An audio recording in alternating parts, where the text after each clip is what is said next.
Desperate times call for desperate measures. In the most desperate hours of World War II, 80 volunteers stepped forward to try that which had never been done before, to launch one of the most daring raids in aerial combat history by flying fully loaded medium-range bombers from the deck of an aircraft carrier. It was a single mission of only 16 bombers. Its primary objective was to raise the morale of a nation stunned by the surprise attacks and sweeping conquests launched by the Japanese in December of 1941 by doing what was thought to be impossible at the time, bombing the Japanese home islands. As fate would have it, when they left the deck of that carrier in the nearly gale-force winds of an early April morning, the Doolittle Tokyo Raiders would do far more than boost morale. They would trigger a series of tactical errors by the Japanese High Command, errors destined to change the outcome of World War II in the Pacific. 80 men, 68 years later, only 6 of them are still with us. Yet, their tradition dictates that all 80 of them gather, either in body or spirit, every year on the anniversary of that heroic and historic mission. Richard E. Cole, 95, from Dayton, Ohio, is the oldest surviving Raider. He was Jimmy Doolittle's co-pilot in the first plane to take off from the deck of the USS Hornet. Tom Griffin, from Green Bay, Wisconsin, was the navigator on Raider Airplane Number 9. Following the raid, he was shot down in Europe and spent nearly 2 years in a German prison camp. David Thatcher, of Bridger, Montana, is one of 2 Raiders awarded the Silver Star for distinguished gallantry in action, for actions they took to save the lives of the seriously injured crew members aboard his B-25 airplane number 7. He is now 89 years old.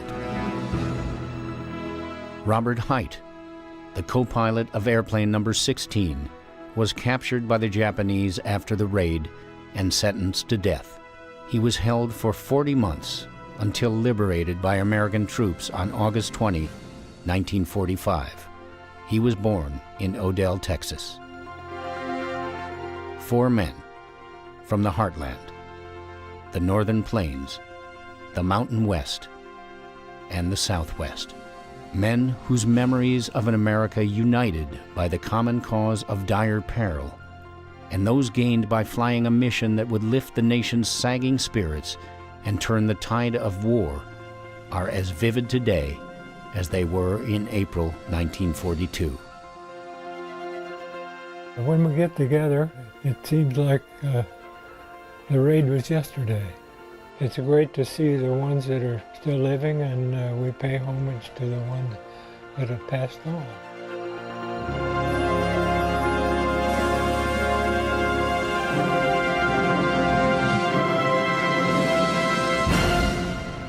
I'm Gary Sinise, and this is Missions That Changed the War.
We interrupt this broadcast to bring you this important bulletin from the United Press.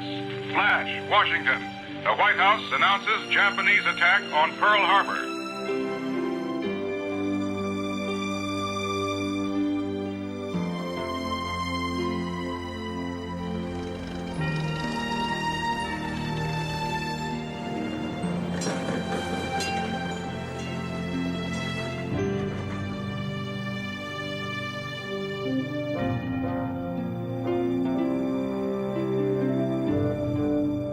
In December of 1941, Dick Cole was a young second lieutenant in the Army Air Corps Reserves, assigned to the 17th Bomb Group at Pendleton, Oregon. On Friday, the 5th of December, he had flown to March Field near Riverside, California on a 3-day pass. We're given what they used to call an open post, where you get like a 3-day pass. We were in Hollywood at the time the Japanese had attacked Pearl Harbor. On getting the notice that that had taken place, we immediately reported back to March Field and took off and went back to Pendleton. And from Pendleton, they divided the group up, and we went on submarine patrol, flying out of Seattle, Portland, Everett, Washington. And we did that until about first or second week in February. While Tom Griffin was majoring in political science at the University of Alabama, he went through the ROTC program. After graduation, he spent a year with an anti-aircraft unit based at Fort Sheridan, Illinois. In 1940, he transferred to the Army Air Corps and was trained in celestial navigation. In January of 1941, he too was assigned to Camp Pendleton, Oregon. They didn't have room for the officers out at the field at Pendleton, so we went into town and the townspeople rented bedrooms to quite a number of the Air Force officers. And somebody came in about 3:30 in the afternoon and came rushing in the room and said, "Isn't it awful?" And we said, "What do you mean awful?" And they told us about this attack on Pearl Harbor. That's the first we knew of it. It's an odd thing. That night, we went downtown and went to a movie theater. There was a movie on we wanted to see. And while we were watching it, they stopped the movie and a man came up on the stage and said, "All airmen from the field are ordered to report to the field immediately." But we got up and departed and went back out to the field, where our colonel gave us a little pep talk about what had happened and what was going to be expected of us, you know, that sort of thing. So that was my Pearl Harbor day. After graduating from Spring Lake High School in Earth, Texas in 1937 and completing 3 years of college, Robert Height enlisted as an aviation cadet at Lubbock, Texas on September 9, 1940. He got his pilot's wings on May 29, 1941. He too was assigned to the 17th Bomb Group at Pendleton when Pearl Harbor was attacked. David Thatcher was 19 years old when he went from his father's dairy farm in Billings, Montana to Missoula to enlist in the U.S. Army because he wanted to get away from dairy for a while.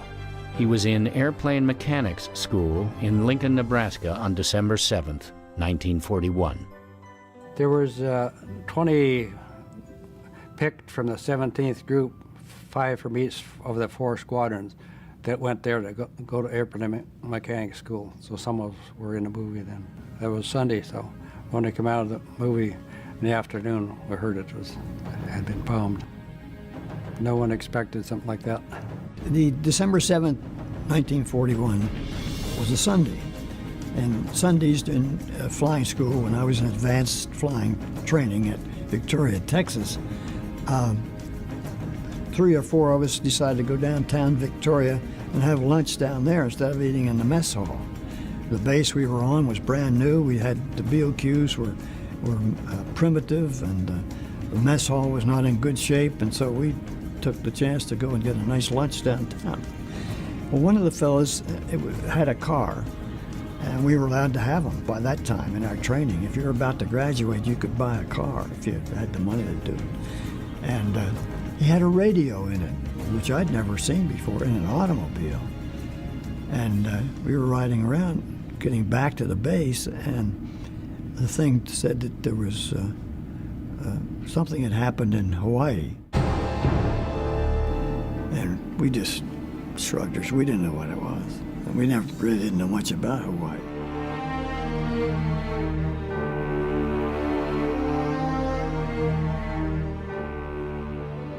C.V. Glines had been the official historian of the Doolittle Raider Association since 1972.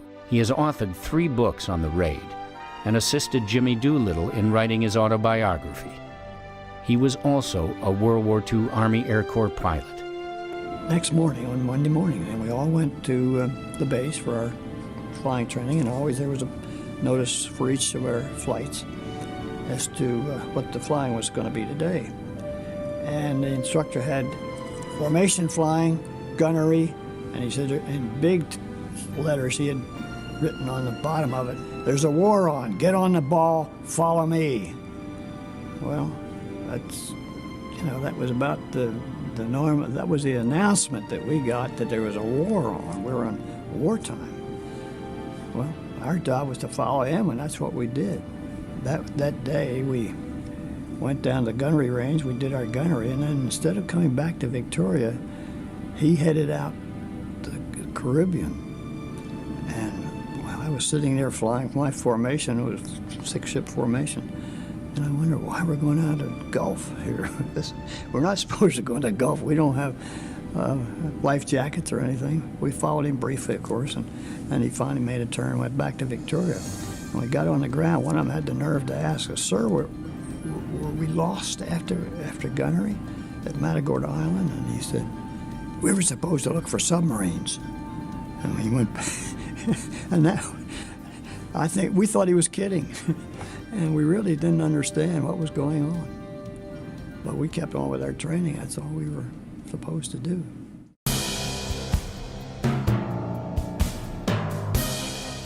In his now memorialized speech to Congress on December 8, 1941, asking for a declaration of war, Franklin D. Roosevelt called the attack on Pearl Harbor unprovoked and dastardly. In Congress, only Montana Congresswoman Jeanette Rankin, the first woman to be elected to the United States House of Representatives, voted against entry into World War II.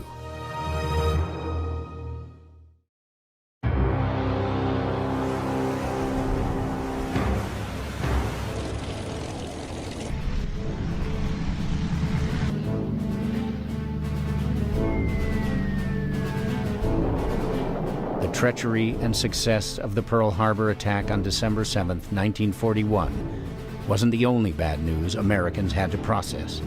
Yesterday, the Japanese government also launched an attack against Malaya. Last night, Japanese forces attacked Hong Kong. Last night, Japanese forces attacked Guam. Last night, Japanese forces attacked the Philippine Islands. Last night, the Japanese attacked Wake Island. And this morning, the Japanese attacked Midway Island. 3 days later, on December 11th, Germany and Italy declared war on the United States. In an instant, the hope of avoiding war, held so fervently in so many American hearts, was pulverized by a coordinated, multi-front onslaught that had been years in the planning. After Pearl Harbor, there was nothing but bad news coming. The Japanese, with a very small army, I mean, we look back today and wonder how they could possibly have done what they did with the number of troops they employed, but they employed them in such a clever manner in joint operations. The Japanese Army and Navy, which are infamous for not cooperating, were able to cooperate on this sort of island hopping, base hopping trip down through Indochina, down to Singapore. Tom Griffin of Cincinnati, Ohio, was the navigator on the 9th airplane to take off from the deck of the USS Hornet in the Doolittle Raid. The Doolittle Raid was so important because it was the first offensive action of our forces against the enemy. We were in this world war, and our allies in Russia were being driven back at this time towards their principal cities of Stalingrad and Leningrad and Moscow. In North Africa, the British were being driven back by Rommel and his German forces back toward Cairo. Things were looking bad there. In the Atlantic Ocean, German submarines were sinking our shipping wholesale. We didn't have the organization at that time to go after them successfully. We were losing all kinds of shipping. In the Pacific, After the Japanese attack on Pearl Harbor, they went from one victory to another. They took over places like Guam, and they went down into the Philippines and put a large army in the Philippines, and we're in the process of defeating our forces there. That was the springtime of '42.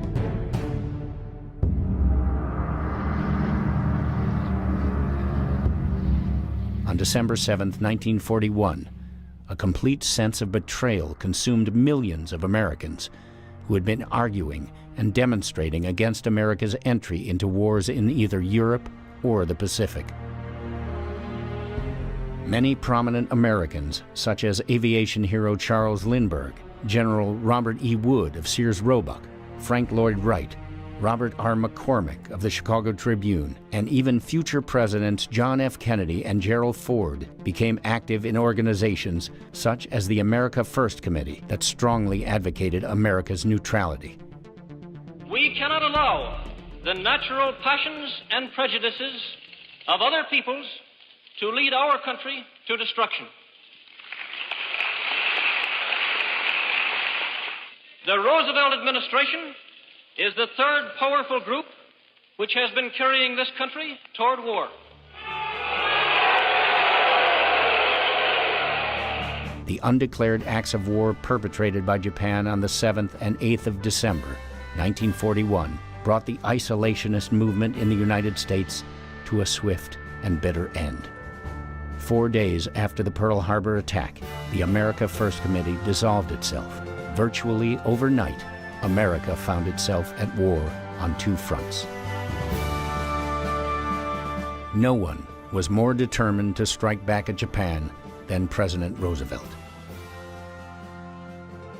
Almost 2 weeks to the hour after the Pearl Harbor attack, those responsible for planning and directing the mobilization of the country's military forces met with the president in his White House study. General George C. Marshall was Roosevelt's Army Chief of Staff. General Henry H. Hap Arnold was the Chief of Staff of the Army Air Forces. Admiral Ernest J. King served as Chief of Naval Operations. On this day, the trio would be joined by Harry Hopkins, President Roosevelt's special advisor, Admiral Harold R. Stark, Henry Stimson, Secretary of War, and Secretary of the Navy, Frank Knox. Well, I guess the best way to get a joint mission is to have it come from the Commander-in-Chief, and President Roosevelt was anxious to have some retribution. He wanted to know, the people of the United States to know, that we weren't flat on our backs and that we could do something. This was early in December, maybe 2 weeks after Pearl Harbor.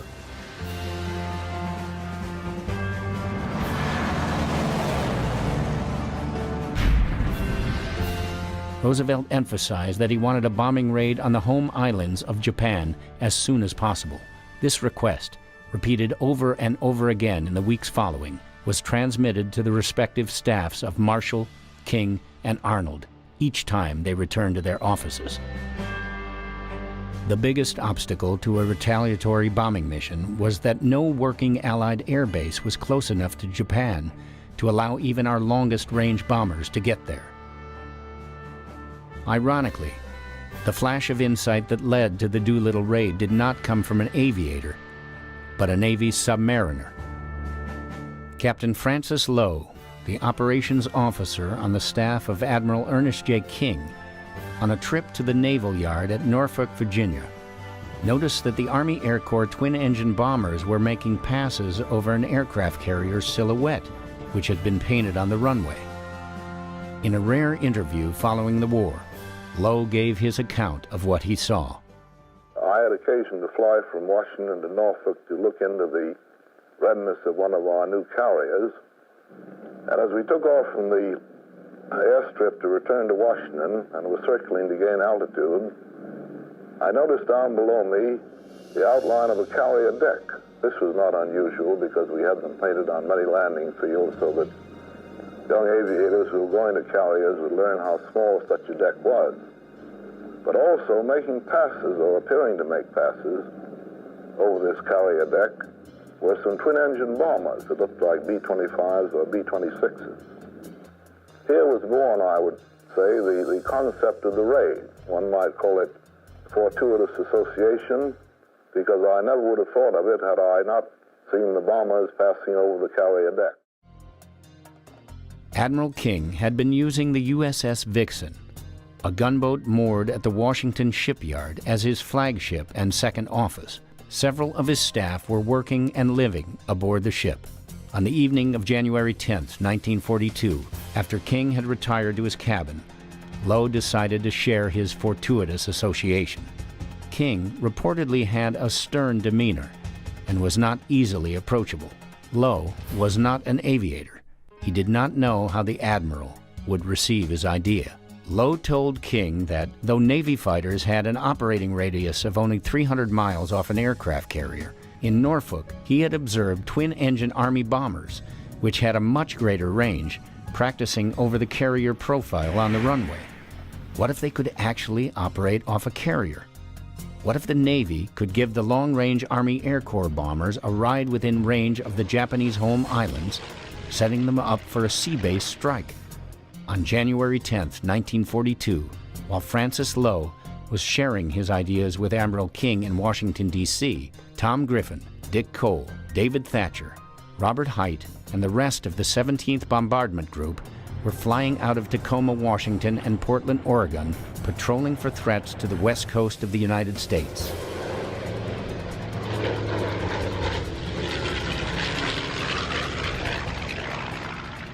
At the time of Pearl Harbor, we spent the next 6 weeks, our group, flying out from Tacoma, Washington, and Portland, Oregon, looking for whatever might show up. The Japanese had attacked Pearl Harbor, and as far as we knew, they would come and attack the west coast of America.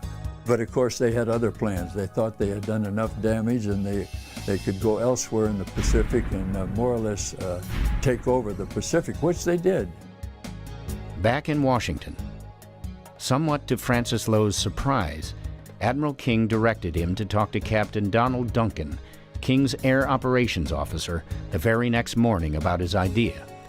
He added sternly, "Don't tell anyone about this."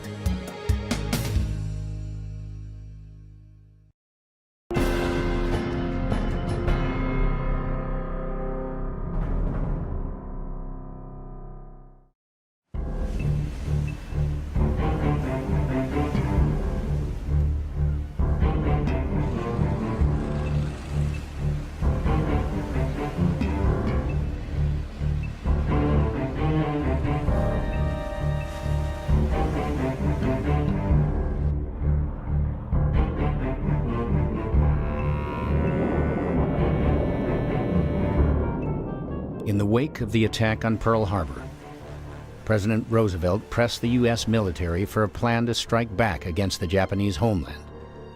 Francis Lowe, a Navy captain, after watching twin-engine bombers making passes over the outline of an aircraft carrier on a runway near Norfolk, Virginia, suggested a bombing strike might be possible from the deck of a carrier. Admiral King, Chief of Naval Operations, told Lowe to explore the idea with Donald Duncan, his air operations officer, and he told him something else. Don't tell anyone about this.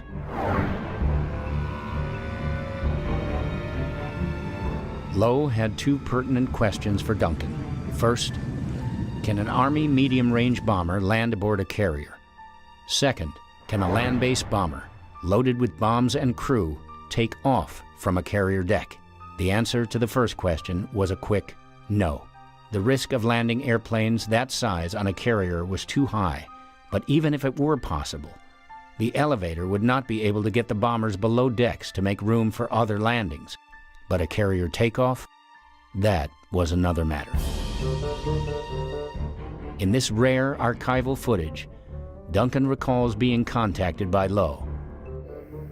When Captain Lowe, the operations officer on Admiral King's staff, told me that he and the Admiral had been discussing the possibility of launching Army bombers from carrier decks to hit Japan, and told me that the Admiral wanted me to investigate it and write up a concept of operations.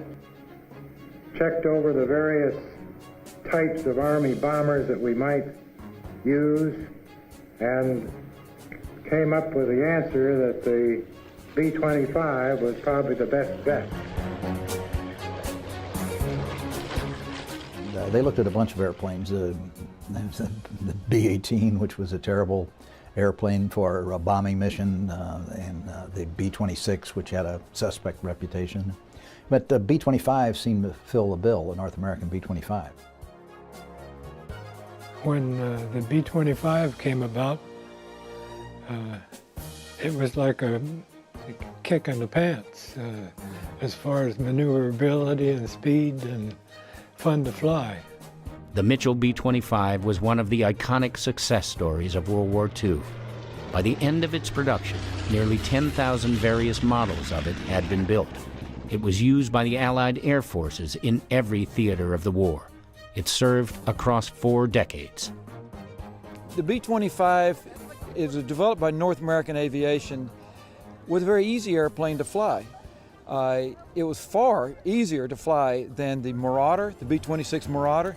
Had a much lower wing loading, and with the lower wing load, it could get off in shorter distances. The Marauder needed much longer runways, had to land at a lot faster airspeeds.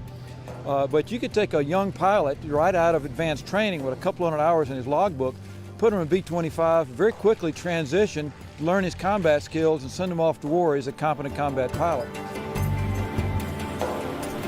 The B-25, properly modified, could carry 2,000 pounds of bombs and make a 2,000-mile flight if extra gas tanks were installed.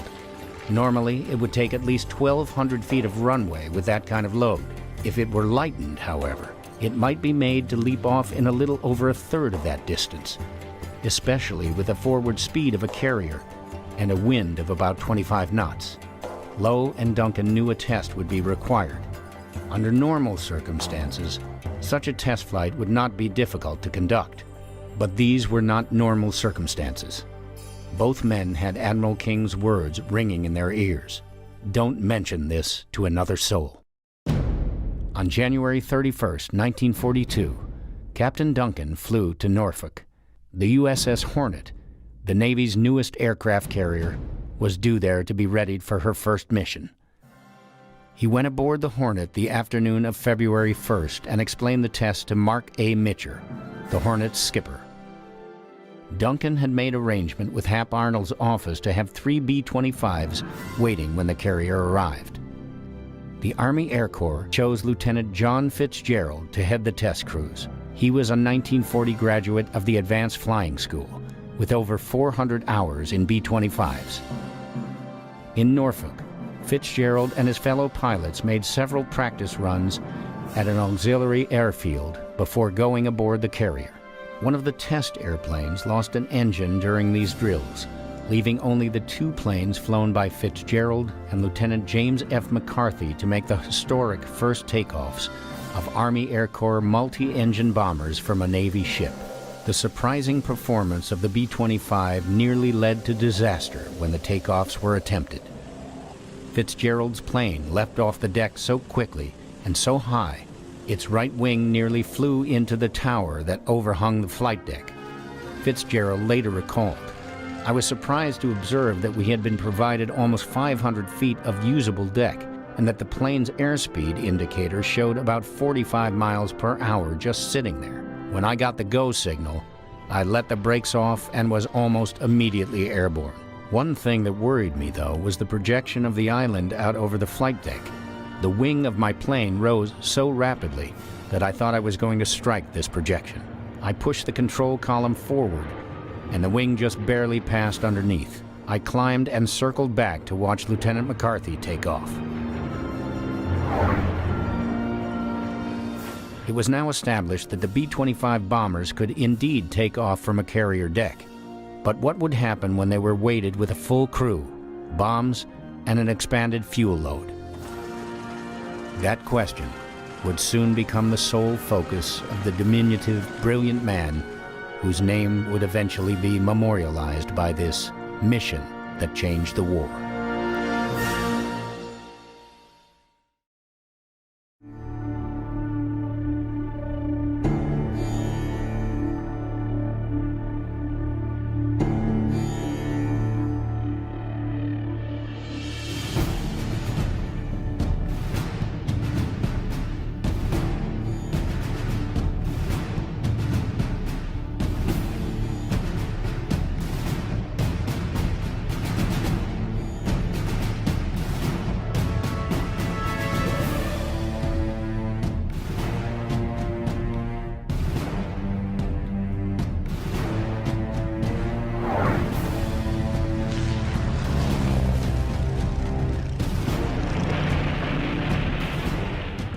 Immediately following the attack on the U.S. fleet at Pearl Harbor, Hawaii, President Franklin D. Roosevelt began pressing his military leadership for a plan to conduct a retaliatory airstrike against the Japanese homelands. With no Allied airbase within striking distance of Japan, 2 naval officers on Admiral King's staff had successfully tested the takeoff of B-25 bombers from the deck of an aircraft carrier. It was something never before tried in the history of aerial warfare. To plan the mission and train the crews, Chief of Staff of the Army Air Forces Henry Hap Arnold made a surprise choice.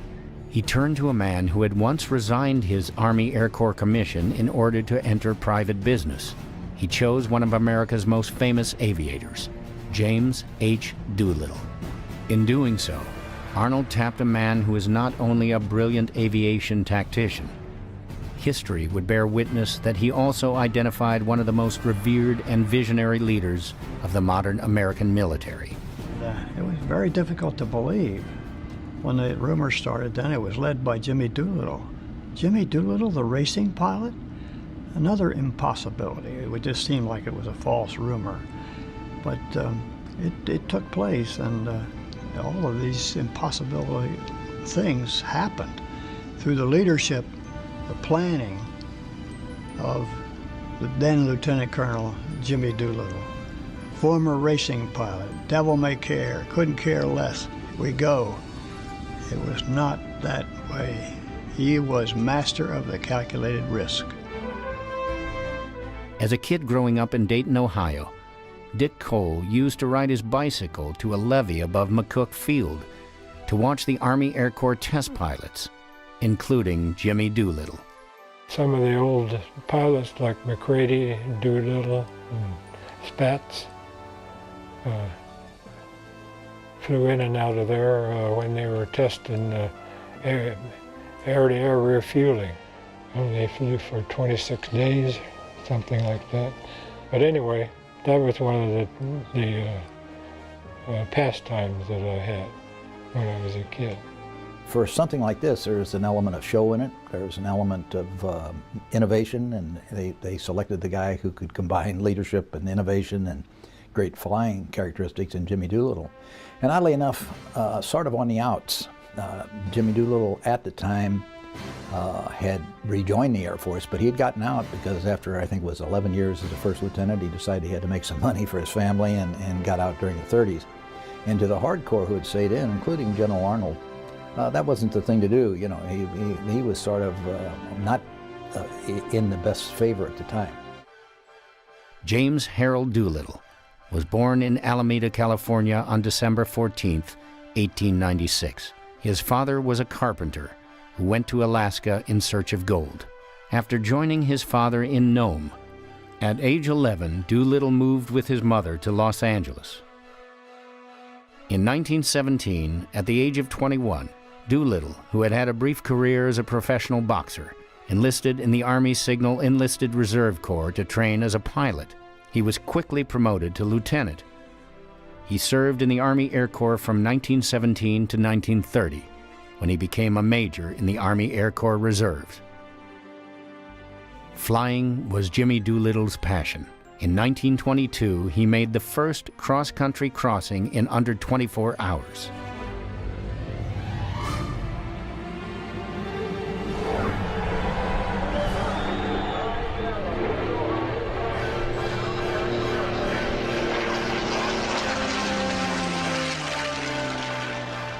He became the first person to win all major aviation racing trophies.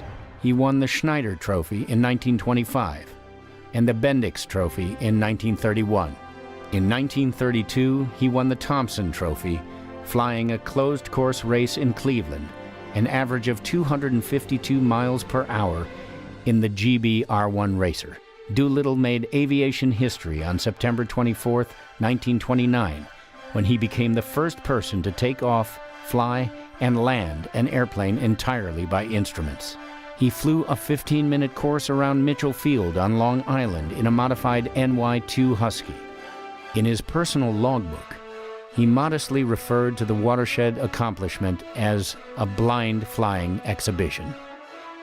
After leaving the military in 1930, Doolittle went to work for Shell Oil Corporation to establish an aeronautical branch. In this capacity, he was given credit for leading the company to develop 100-octane fuel for aviation. Between the two world wars, the Army Air Corps had been relegated to the job of flying the mail. Doolittle knew that it was falling behind the rest of the world's flying forces. New, more powerful engines were needed, but there was no way to efficiently fuel them.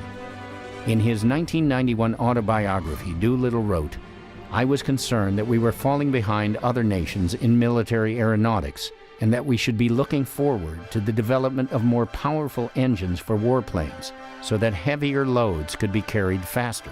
The Army Air Corps was not even a third-rate air force compared with the air forces of other nations. At Doolittle's urging, Shell made the first delivery of 100-octane rated fuel to the Army Air Corps for test purposes in 1934. When Doolittle traveled to Germany on Shell business, he found a nation bristling with militarism. He saw Boy Scout troops that had been converted to Hitler Youth, drilling as soldiers and singing Nazi war songs. He met German pilots who openly talked of the inevitability of war in Europe and who bluntly asked him what the United States would do about it. Jimmy Doolittle knew Hap Arnold, the chief of the Army Air Forces, well. Arnold had been his commanding officer at Rockwell Field near San Diego following World War I. Doolittle visited Arnold and told him he believed that America's involvement in the war in Europe was inevitable. September 1st, 1939, 2 weeks after Doolittle's conversation with Arnold, the Germans marched into Poland and 1,400 Luftwaffe planes bombed and strafed a stunned population. In May of 1940, the German blitzkrieg extended into the Netherlands, Belgium, and France. On the 16th of May, in a speech before Congress, President Roosevelt called for a program that would eventually produce at least 50,000 airplanes a year. A little over 2 weeks after that, on June 4th, 1940, Ira Aker, General Arnold's executive officer, wrote Jimmy Doolittle asking him to return to active duty on July 1st. At 44 years of age, Jimmy Doolittle became a U.S. Army Air Corps officer for the second time, beginning a journey whose outcome was far from certain. Jimmy Doolittle was a tremendous man, a big man in a little man's body, you might say. Very intelligent, never seemed to have any element of fear in his makeup whatsoever. You know, he had occasion to fly the wings off of 2 planes he had to bail out of in the 1920s, those old crates. And then, of course, over China, he bailed out again. And we thought, boy, that old man, 46 years old, bailed out of aircraft. But he knew no fear, and he was just an outstanding leader in every respect. Well, I think people don't realize that Jimmy Doolittle had a doctorate from MIT that he had earned, Doctor of Science degree in aeronautical engineering. This man was an educated individual. He had a master's, a bachelor's, a master's, and then a doctorate. Everybody knew who General Doolittle was, that he was one of the famous pilots, and he was going to be the leader of our raid. So everybody in our outfit volunteered to go with Jimmy Doolittle. Doolittle re-entered the Air Corps as a major. His initial assignments seemed to be directly related to President Roosevelt's goal to make the United States the arsenal of democracy. Hap Arnold knew that Doolittle's technical knowledge and industrial experience uniquely qualified him to play a key role in the conversion of domestic manufacturing to wartime production. Captains Lowe and Duncan brought the concept of the raid to Hap Arnold on January 17th. The general immediately sent for Jimmy Doolittle. He began with a single question: what airplane have we got that could take off in 500 feet with a 2,000-pound bomb load and fly 2,000 miles? A day later, Doolittle independently arrived at the same conclusion as had Lowe and Duncan. The B-25 was the only alternative. Arnold briefed Doolittle on the concept of the raid and added, "Jim, I need someone to take this project over, get the planes modified, and train the crews." On January 2nd, 1942, Japan captured Manila in the Philippines. On January 12th, Japan invaded Burma. On January 20th, Germany held the Wannsee Conference in a Berlin suburb to find a final solution for the Jews. On January 25th, Japan invaded the Solomons. In the 13th century, Mongolian invaders were driven back from Japan, not by defenses, but by the Japanese typhoon season. Since that time, the militarists in Japan had told the people that a kamikaze, or divine wind, protected their nation. As the Japanese swept through the Pacific with frightening speed, this long-held belief in a national invincibility and the invulnerability of the home islands was mightily reinforced. What the Japanese High Command did not know was, a half a world away, an aeronautical genius with a gift for leadership, and 80 brave souls who had come under his command had a bold plan to shatter that facade. In doing so, they would receive a life-saving lift from a divine wind of their own, a lift that would allow them to complete a mission that changed the war. When they announced that they wanted volunteers, the whole group volunteered, including the group commander. And everybody in the 17th bomb, we were in the 17th bomb group, wanted to go with Jimmy Doolittle. Originally, we were supposed to take off in the evening, bomb Japan at night, and be over, reach China the next morning. But it didn't turn out that way. You don't take off on a mission like this without a light at the end of the tunnel. We all thought that somehow we'd get out of it.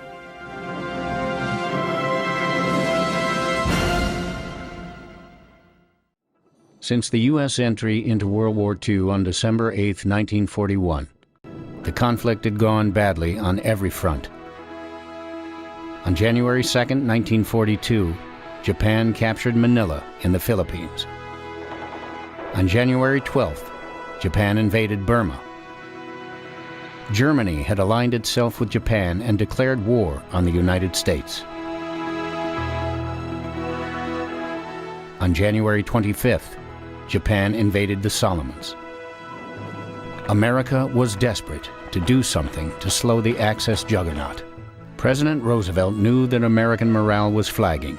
He was interested in launching an aerial strike against Japan's home islands. Americans wanted retribution for the sneak attack on Pearl Harbor. Military leaders wanted to demonstrate to the Japanese High Command that we had the ability to reach their civilian population. In early January 1942, the Navy and the Army jointly conceived a daring plan to transport Army Air Corps B-25 twin-engine bombers within striking distance of Japan by aircraft carrier. Launching such a strike from a carrier had never been tried before. The risk would be enormous. To lead the mission, Chief of the Army Air Forces Henry H. Hap Arnold tapped one of America's most famous aviators, a man who had resigned his Army Air Corps commission in 1930, but returned to active duty 10 years later at age 44, James H. Doolittle. Arnold wrote, "The selection of Doolittle to lead the nearly suicidal mission was a natural one. He was fearless, technically brilliant, a leader who not only could be counted upon to do a task himself if it were humanly possible, but could impart that spirit to others. Doolittle would impart that spirit to men like Tom Griffin, David Thatcher, Dick Cole, Robert Hite, and 75 other members of the Army Air Corps 17th Bombardment Group in order to execute the Doolittle Raid, one of the most daring missions in the history of aerial combat, a mission that was destined to change the outcome of World War II.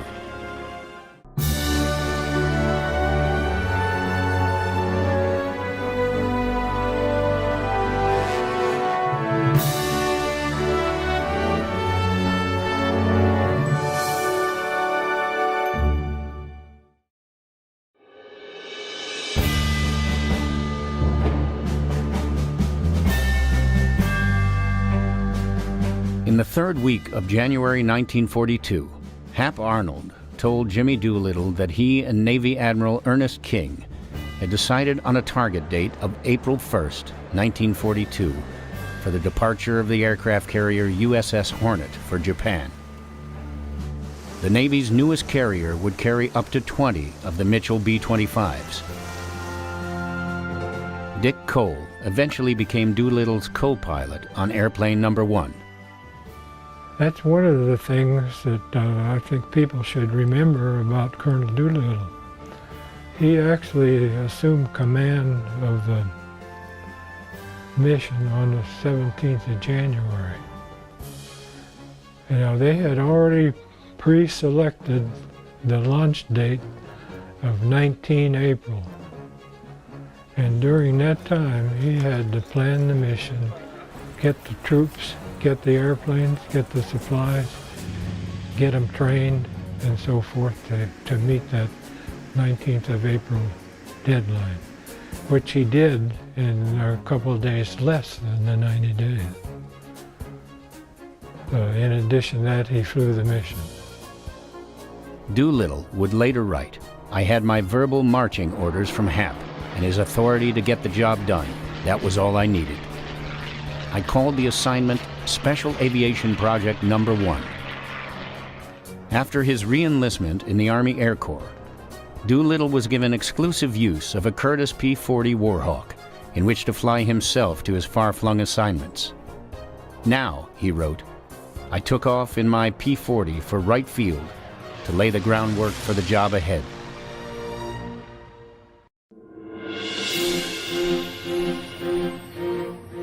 In the Pacific Northwest, the 17th Bombardment Group had been flying submarine patrol since the attack on Pearl Harbor. It would soon learn of its rendezvous with destiny. In order to ensure that a minimum of 18 B-25s would be available for the mission to bomb Japan, Doolittle requisitioned 24 of the group's planes. Volunteers for the mission would be sought from among the experienced crews assigned to those planes. The 34th, 37th, and 95th Squadrons of the 17th Bombardment Group, commanded by Lieutenant Colonel William C. Mills, and the associated 89th Reconnaissance Squadron under Major John A. Hilger, could be released most easily. On February 3, 1942, orders were teletyped to Pendleton, Oregon, to transfer without delay all planes and personnel of the 17th Bomber Group to Columbia Army Air Base in Columbia, South Carolina. Mills and Hilger were told to pass the word among the men that volunteers were being sought for an extremely hazardous mission. The base wasn't complete yet. We lived in tents, and we were doing training missions because the word was that we were going to go from there to Africa. And when we got there, they said they were planning a very unusual, dangerous raid, and they wanted to warn us that it was going to be a dangerous raid, and they wanted volunteers, knowing that it was going to, and the whole group volunteered. I put my name on the list that was in front of the squadron ops. On the way to Columbia, I had received my upgrade to first pilot. And the pilot that upgraded me came around and wanted to know if we could go together as a crew. Well, we had our flight training in B-25s, and we had heard that there was a very special mission being led by General James H. Doolittle. And everybody in the Air Force at that time knew that James H. Doolittle was a very special pilot and had broken many records already. And everybody in the 17th Bomb, we were in the 17th Bomb Group, wanted to go with Jimmy Doolittle. I was just on the ground crew then, and I wanted to do some flying, so I was able to get on the crew. And it just happened to be one of the crews that was picked. Doolittle requested an air base where the selected crews could train in relative seclusion. Ideally, the base should be near water so that navigators could practice overwater navigation. There should be facilities for gunnery training and an auxiliary field available where the pilots could practice short field takeoffs. Eglin Field in western Florida near Fort Walton Beach was assigned. There were all kind of theories or conjecture on what we were going to do.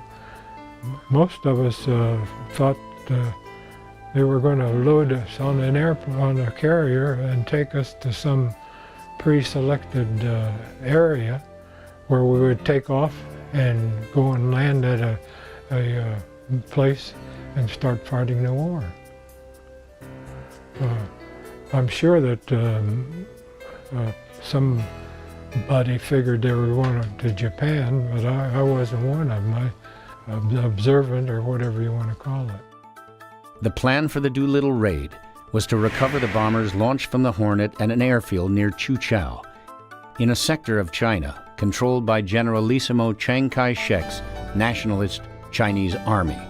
If the Navy could deliver the B-25 bombers within 450 miles of Japan, the mission would require them to cover approximately 1,900 miles in the air to make it to China. Doolittle needed to increase the range of the airplanes to 2,100 miles.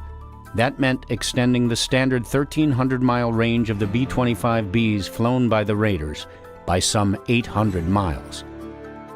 Since Doolittle needed the modifications to the planes done before training began at Eglin Field, he flew his P-40 to Wright Field in Dayton, Ohio, almost immediately upon receiving responsibility for the mission. There, engineers made drawings for the installation of the fuel tanks and necessary plumbing. On January 22, 1942, he wrote a memo requesting 18 B-25Bs be sent to Mid-Continent Airlines in Minneapolis, Minnesota to begin the work. They took all the weight off the airplane they could. The bottom turret was removed because we knew we'd be flying so low that no enemy fighter could get underneath of us. The lower turret on the B-25 was problematic under the best of circumstances. There was trouble with activating the system that extended and retracted the device. The attitude of the gunner and the operation of the sight were difficult, making it impossible to train gunners in time for the raid. Doolittle said, "A man could learn to play the violin good enough for Carnegie Hall before he could learn to fire that thing." The turrets were removed. They took all the oxygen equipment out to lighten the airplane. We wouldn't be needing that. Took most of the radio equipment out because we had to fly silent. And then they replaced that bottom turret that they removed with a 60-gallon leak-proof tank. That's one that a bullet will go through and then it'll self-seal. Doolittle's plan was to avoid detection by flying the entire mission at extremely low altitudes. Below 10,000 feet, oxygen for the crew is not required. Therefore, the oxygen systems were considered expendable for the raid. There's a crawlway between the top of the bomb bay and the top of the airplane, just enough distance in there so a person can crawl through there. They put a collapsible rubber tank in there, and it held over 100 gallons, and we still had room for 400 or 500 pound bombs below that tank. In addition to the auxiliary tanks installed in the airplanes, the plan called for 12 5-gallon gas tanks to be handed up to the engineers just before the B-25s departed the Hornet's deck for Japan. How much difference could the 5-gallon gas cans make? The Doolittle Raiders' plan would use fuel mixture at RPM settings that minimize their fuel consumption throughout the mission. At those settings, the B-25s were likely flying a little more than 150 miles per hour, using approximately 103 gallons of fuel each hour.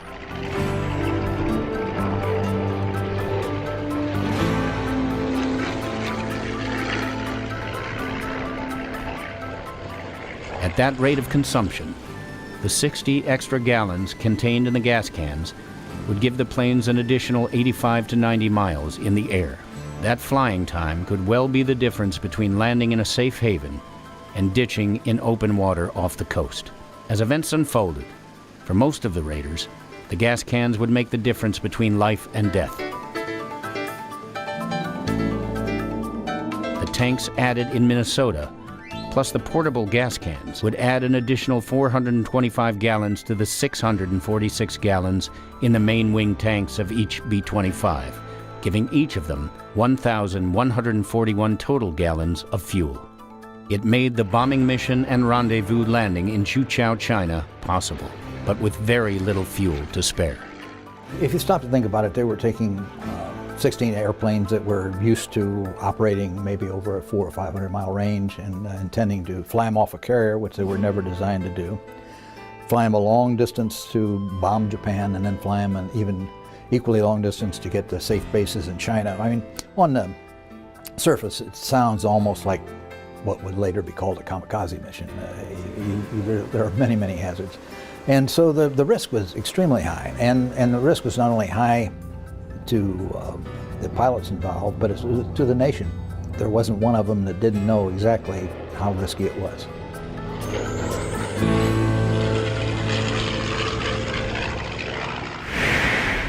There was enormous risk, but there were other reasons why the Doolittle Raid was designed the way it was.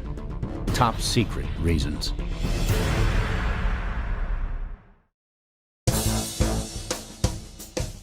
To this day, it is not widely understood that the U.S. planned to launch a sea-based bombing raid on the home islands of Japan in the spring of 1942. The Doolittle Raid was, in fact, a multi-purpose mission.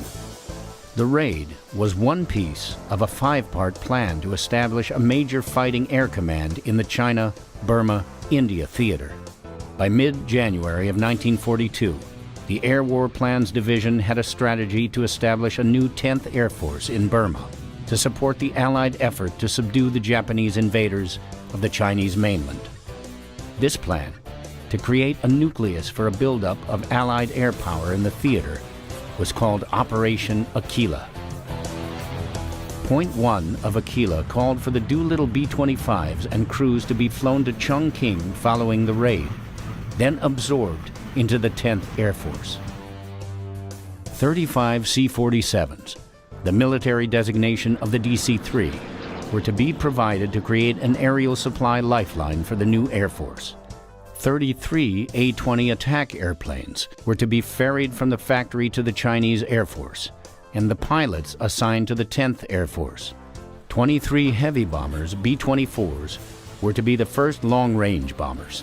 This unit was named the Halpro Group, for its commander, Colonel Harry A. Halverson. Its mission was to conduct long-range strategic attacks on Japan from bases in China.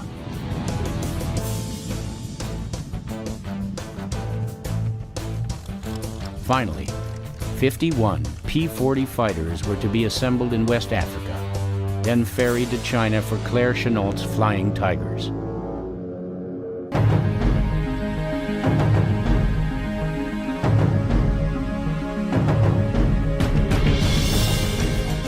Facing the looming deadline of an April 1st departure, Doolittle realized he needed help.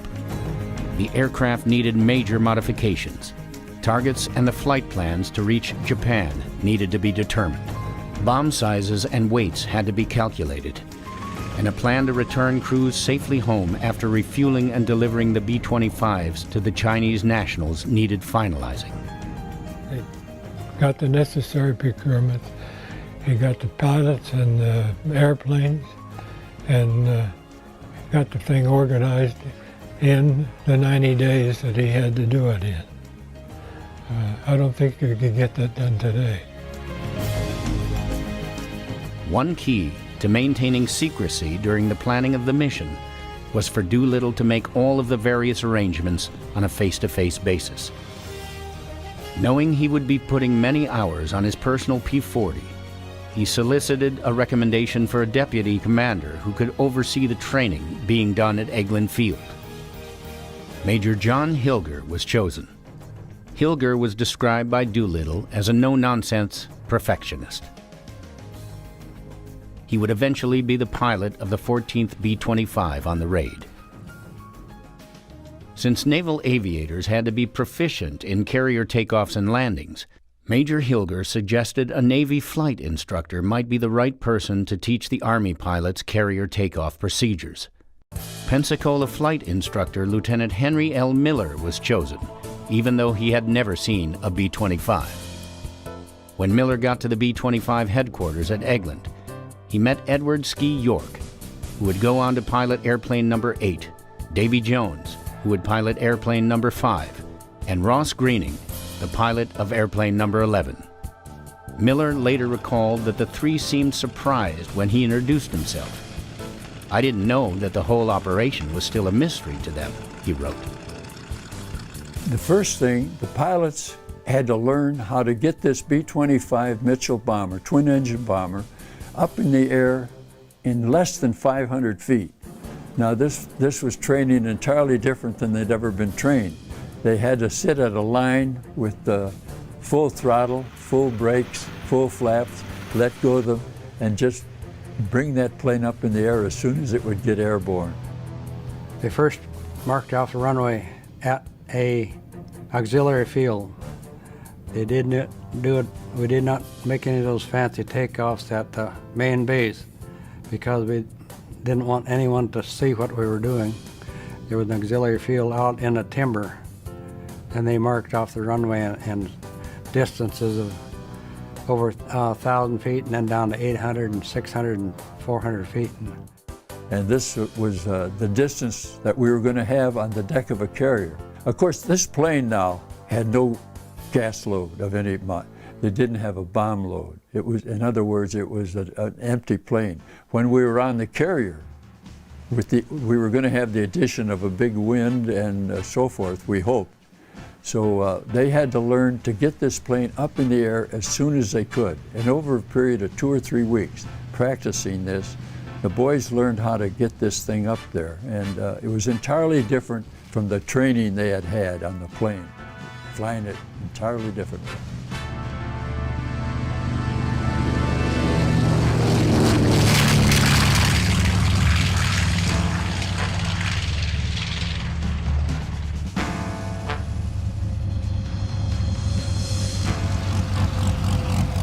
On March 3, 1942, less than a month before the targeted departure date for the mission, Doolittle landed at Eglin Field and assembled the 140 men who had been assigned to the project.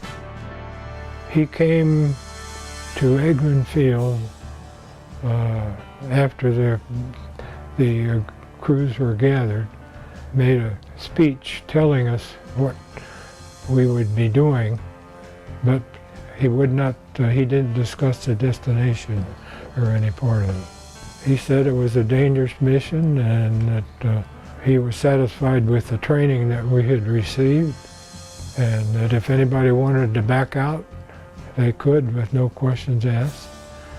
Nobody backed out. As a matter of fact, when they announced that they wanted volunteers, the whole group volunteered, including the group commander. And the fact that he was who he was, manner of speaking, he came across to you as somebody as that if he's going to lead this mission, well, I'm going to go, because he sounds like a good leader. The first thing he emphasized to us was we were going to train for this very secret mission. And if the word got out that what we were planning on doing, we would never reach our target. That was the main thing he emphasized to us. Secrecy, don't talk any place off this base. And I think our boys did a very good job of that all through the whole thing. Most of our people didn't know exactly where they were going to go. They knew that we were going to take off from the deck of a carrier, but they didn't know. There was something else the trainees from the 17th Bombardment Group did not know. Doolittle's superiors considered him too valuable to send on such a high-risk mission.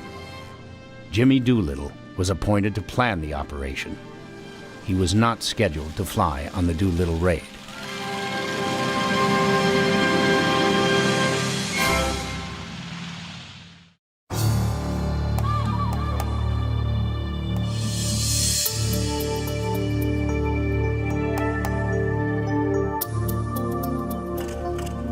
Most of the dangers faced by the Doolittle Raiders were addressed through planning, adapting, and training for the unexpected.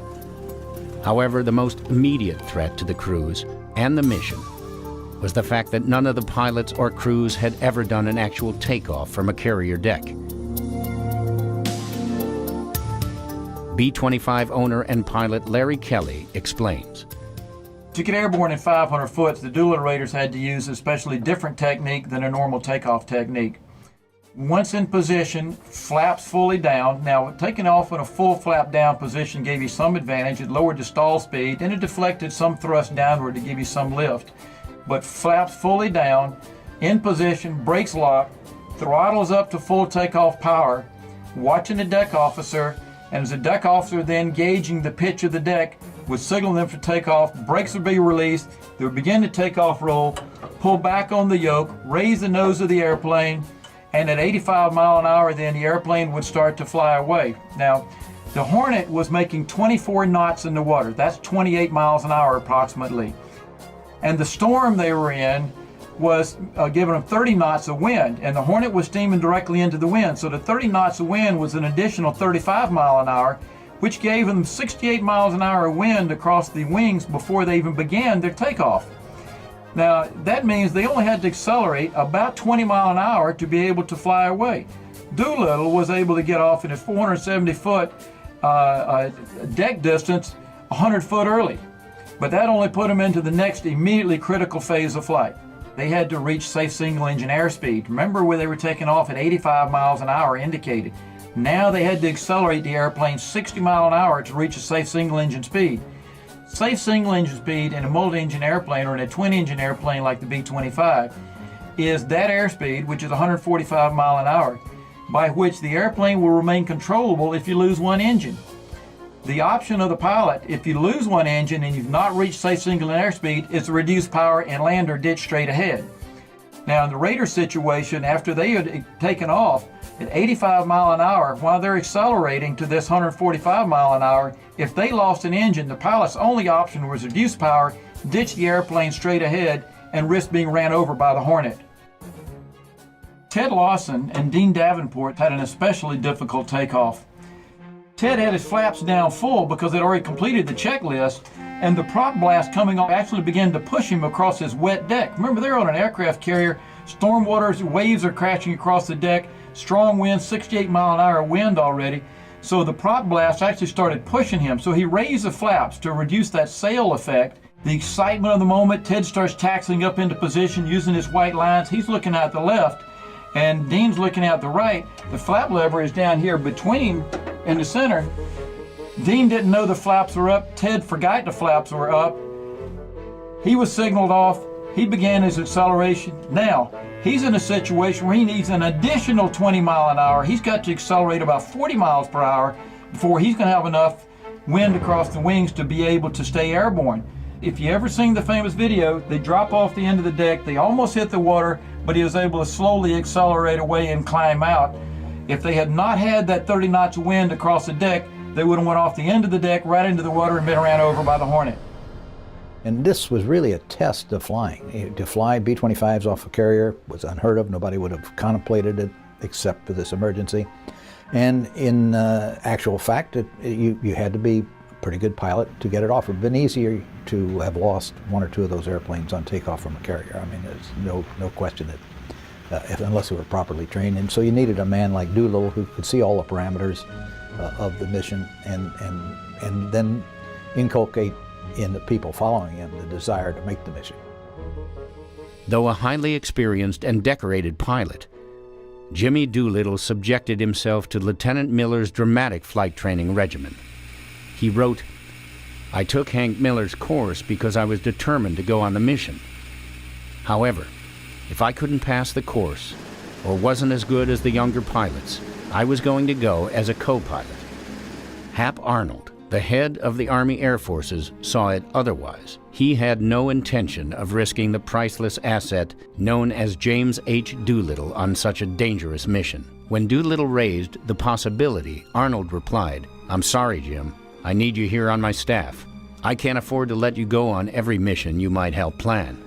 Hap Arnold said, "Go and see General Harmon and tell him that if he thinks you can go, that it's all right with me. And at that time, he ran down the hall and stuck his head in the door, and I think his name was Miff Harmon, nickname. But he said, Miff, Hap says that I can take the mission if you think it's all right. And Miff said, well, he's a commander. If it's all right with him, it's all right with me. Right away he started to leave, and he heard the squawk box say, but Hap, I just told him he could go. And that's how he got to be commander of the mission. The kid on a bicycle who used to watch the great Doolittle test flying airplanes in Dayton, Ohio, explains how he became his co-pilot on this legendary mission. Midway through our training, the pilot that we were with became ill and had to drop out. The crew and I talked it over, and they diplomatically elected me to go and talk to the operations officer, like, you go, which I did. The operations officer was a Captain Ski Ork. He said, well, the old man is coming in this afternoon. I'll crew you up with him, and if you do okay, well, you got yourself a job. I thought that I had not heard a captain talk about his commanding officer by calling him the old man. And I thought, well, maybe that's not such a good idea. Now we get to fly with an old man. And it turned out to be Colonel Doolittle. Dwight D. Eisenhower said, "In preparing for battle, I have always found that plans are useless, but planning is indispensable." In planning an operation that had never before been attempted, countless problems were envisioned, and creative, sometimes brilliant solutions for them abounded.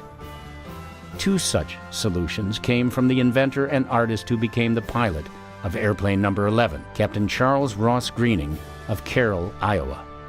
Greening called his first brainchild the Mark Twain bomb sight. It was a device he feared might be rejected because it was so simple. The B-25s slated for the Doolittle Raid were outfitted with the expensive and highly classified Norden bomb sight, such as the one shown on this B-17 Flying Fortress. However, the Norden was designed to be highly effective at altitudes of 4,000 feet or above. The Doolittle Raid plan called for the bombs to be dropped at altitudes of 1,500 feet or lower. Ross Greening later recalled, "I set about designing a new bomb sight specifically for this mission, one that could be effective at altitudes of 100 to 1,500 feet. Using scrap metal and the shops at Eglin Field, Greening made this simple sight. As long as the bombardier knew the altitude and airspeed of the plane, he could compute the angle at which the sighting bar should be set. When the target passed the line of sight, bombs were released.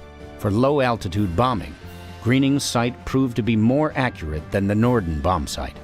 At the time, Norden bomb sights cost over $10,000 apiece. The materials for the Mark Twain sight cost about 20 cents each. All of the Doolittle bombers were refitted. The B-25s of 1942 were woefully short of defensive armament. They were equipped with highly unsatisfactory top and bottom turrets, both of which contained 50 caliber machine guns. The decision had already been made to refit the bottom turret of the Doolittle Raid airplanes with an auxiliary fuel tank. The nose contained a single 30 caliber machine gun that the bombardier had to move from one gun port to another. The tail was completely unprotected. The ingenious Captain Greening had another idea. Doolittle put it this way: much credit must go to Ross Greening for solving our armament problems. He suggested we install 2 broomsticks in the tail and paint them black to simulate a tail gun position, which would hopefully deter attacks from the rear. I approved. So this critical mission, which required 16 B-25s, 2 aircraft carriers, 8 destroyers, 4 cruisers, and 2 oilers, was now highly dependent on 20-cent bomb sights and tail sections bristling with 50 caliber broomsticks.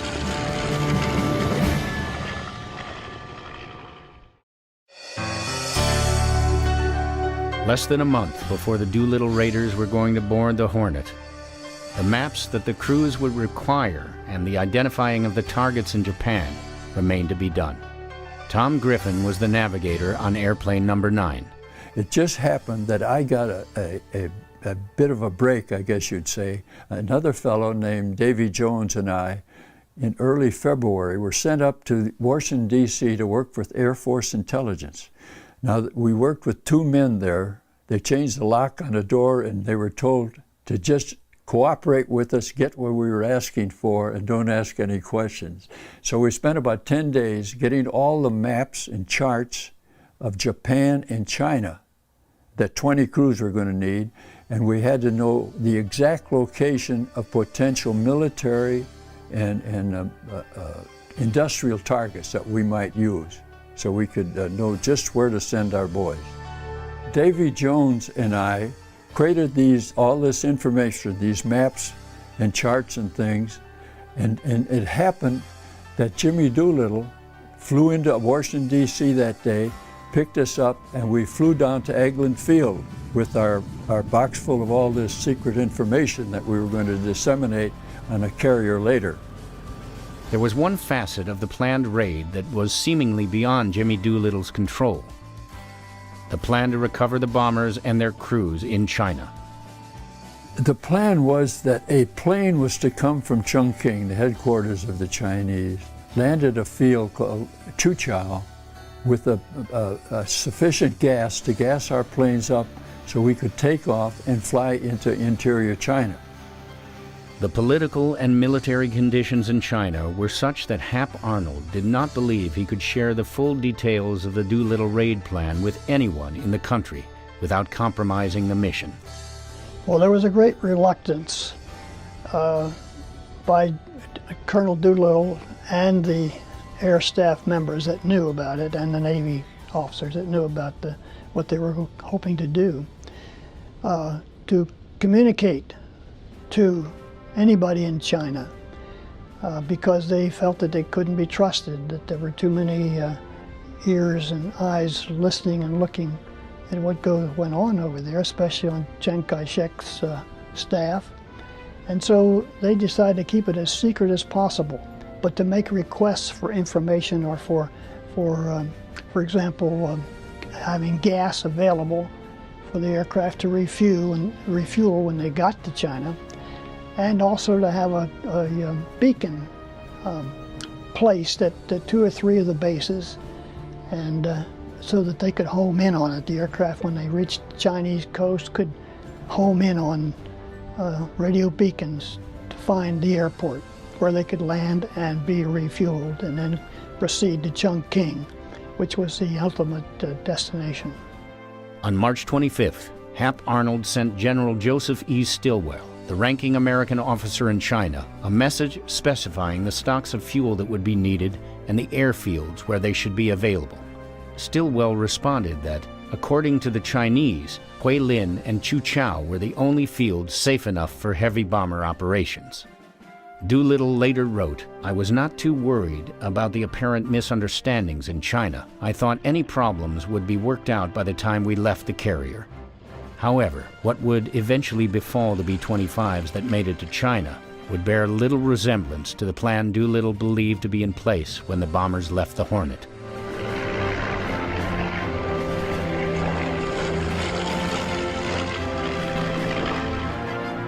In the 3rd week of March, Navy Admiral Nimitz's staff wired a message to Washington that contained a pre-arranged code phrase: "Tell Jimmy to get on his horse." Those 7 words meant it was time for the planes and crews to leave Eglin Field, Florida for the air depot at Sacramento for the last-minute checks on each airplane before flying on to San Francisco to be loaded aboard the Hornet. On the morning of March 23rd, Jimmy Doolittle called all the crews together and told them to get ready to move out. Those who would not be going on the mission were sent back to Columbia with this admonition from Doolittle: don't tell anyone what you were doing here at Eglin. Not your family, your wives, anybody. The lives of your buddies and a lot of other people depend on you keeping everything you saw and did here a secret.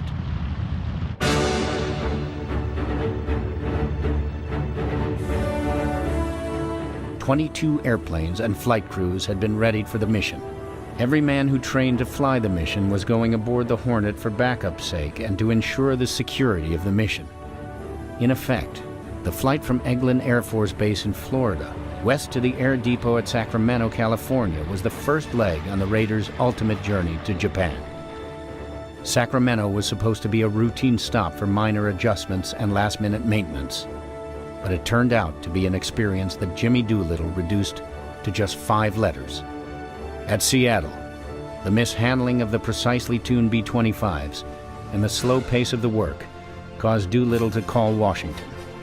He refused to talk to anyone but Hap Arnold. Though Arnold intervened, the stop in Seattle likely caused one B-25 to burn excessive amounts of fuel. Its crew had to make an unplanned landing in Russia, where they were imprisoned. On April 8th, the Enterprise and its task force, under the command of Admiral William Bull Halsey, would depart Pearl Harbor for an April 12th rendezvous with the Hornet in the Pacific. At latitude 38 degrees, 0 minutes north, and longitude 180 degrees, 0 minutes. From there, they would try to steam through 1,500 treacherous miles of enemy-controlled waters to get within 450 miles of Japan. Perhaps it was the men of the Doolittle Raid Admiral Halsey was thinking about when he later wrote, "There are no great men, only challenges that ordinary men are forced by circumstances to meet." At the time of where this action took place, we were 650 miles out. Having to launch early, right away our fuel became a problem. And our best calculations were that after about 5 hours we were going to run out of gas and we were going to be short of China by about 100 to 150 miles. So I think all of the planes made some kind of a decision. In our plane we thought, well, we're going to be running out of gas. If we see a ship, we'll ditch next to it and they'll take us aboard.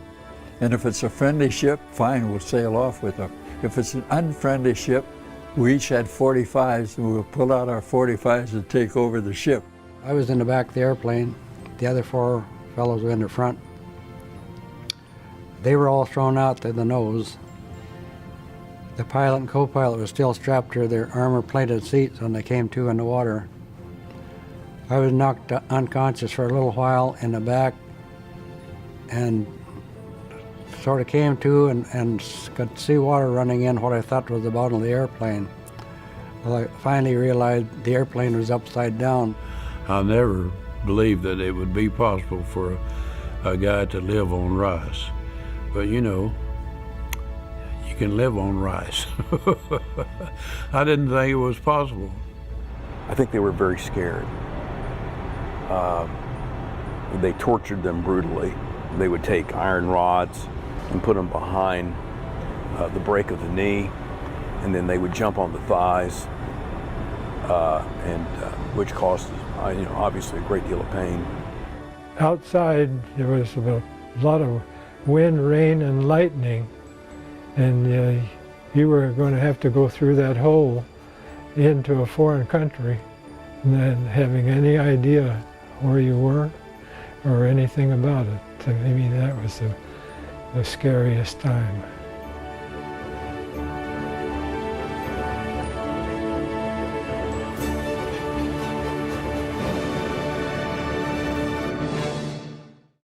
On January 17, 1942, Chief of U.S. Army Air Forces Henry H. Hap Arnold assigned the responsibility for one of President Franklin D. Roosevelt's highest military priorities, a payback attack on the Japanese home islands, to one of the most famous aviators in history. Lieutenant Colonel James H. Doolittle. In a mere 66 days, Doolittle had identified the airplanes that could be modified to launch a carrier-based attack some 450 miles from Japan, had assembled the volunteer crews, modified the Mitchell B-25s to give them the range to reach a safe haven in free China after the raid, and accomplished the mapping and charting the crews would require. Now on March 23, 1942, Doolittle assembled the men who had been training for the mission at their training base near Fort Walton Beach, Florida. It was time to fly the planes west to the Sacramento, California Air Depot for final adjustments. As he had before, Doolittle offered any man who wanted to the ability to leave the highly dangerous mission without recrimination. None did. You don't take off on a mission like this without a light at the end of the tunnel. We all thought that somehow we'd get out of it. Well, in the training in Florida, we were always flying just above the water all the time, right down over the river valleys and between the trees. And then we head stopped all the way across the United States to Alameda, down as low as we could fly. Yeah, I think Bill asked me if I would go as his co-pilot, and I said, well, of course. Somewhere along the line, they interject the thing that it was a suicide mission. I don't think it was any more of a suicide mission than the guys taking off from England, going over to Germany. It was just signs of the times, and that's the way it had to be. And that's the way it was, and that's the way it was accepted.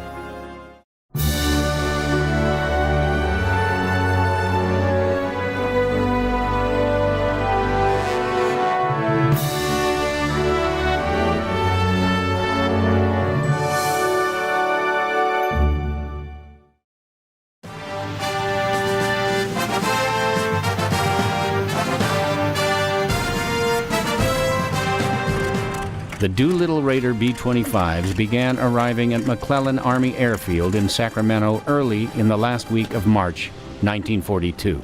They were already highly modified and carefully tuned aircraft. Doolittle arrived at the air depot on March 26th. He made it clear that no one was to tamper with or remove anything from any aircraft. There were specific tasks to be performed by the civilian personnel at the depot. New propellers were to be installed. 60-gallon gas tanks not already installed were to be fitted where the lower turrets had been removed. New covers had to be fitted for the bomb bay auxiliary tanks. New glass navigation windows were to replace the plexiglass type. Doolittle smelled trouble almost immediately. He wrote, "Despite my pleading, the civilian maintenance crews went about their assignments at a leisurely pace. This naturally made me very angry. I told my crews to stay with their planes and watch the work being done." Ted Lawson was the pilot of Raider airplane number 7. In his now famous book, 30 Seconds Over Tokyo, he wrote, "All of us were so afraid that they'd hurt the ships the way they were handling them. Yet we couldn't tell them why we wanted them to be so careful. Yet we all kept beefing until Doolittle got on the long-distance phone, called Washington, and had the work done the way we wanted it done." And he called General Arnold in Washington and told him, in effect, build a fire to these guys for me because they're not answering my feelings for urgency. And well, they got the message from General Arnold directly. But it looks as though at least one aircraft, the one that went to Russia, was the one that had the difficulty with carburetors. The technician that was checking it says these things are way out of whack. They're too lean and they've got to be enriched, and so he changed them. And that apparently is the airplane that had to go to Russia because of fuel overburn. On March 30th, just 2 days before the Raiders were due aboard the Hornet, Doolittle said he would be going into San Francisco to have dinner with his wife, Jo. She had been in Los Angeles visiting her ill father. Coincidentally, Doolittle had also received a message to meet that evening with Admiral William Halsey. Halsey recalled, "Our talk boiled down to this. We would carry Jimmy within 400 miles of Tokyo if we could move in that close. But if we were discovered sooner, we would have to launch him anyway, provided he was in reach of either Tokyo or Midway." With a word from General Arnold, the pace of the work of the Sacramento Air Depot picked up. But when an exasperated Doolittle was ready to depart for Alameda to put the planes aboard the USS Hornet, a maintenance officer presented him with a form for evaluating the work that had been done. Doolittle hastily scrawled the word "lousy" across it and stalked off for his B-25. The young officer turned to Doolittle's second-in-command, Jack Hilger, and shouted, "Who does that guy think he is? He's heading for a lot of trouble." "He sure is," Hilger answered. "He sure is." Doolittle had originally requisitioned 24 B-25s for the mission. 2 had fallen by the wayside during training at Eglin Field. 22 airplanes were now bound for the dock at Alameda to be loaded aboard the Hornet. But the room on the deck only allowed for 16 planes to take off. Doolittle had decisions to make. It was interesting how he did that. As each pilot taxied his plane up to where Doolittle was standing, the boss would shout up to the pilot, "Is everything okay with your plane?" And not knowing what an important question this was, if the man says, "Well, my left engine is a little rough," that's all it took. And that's how they eliminated 4 planes. Now, the crews themselves were put on the carrier with us and went across the ocean with it, probably first for security reasons.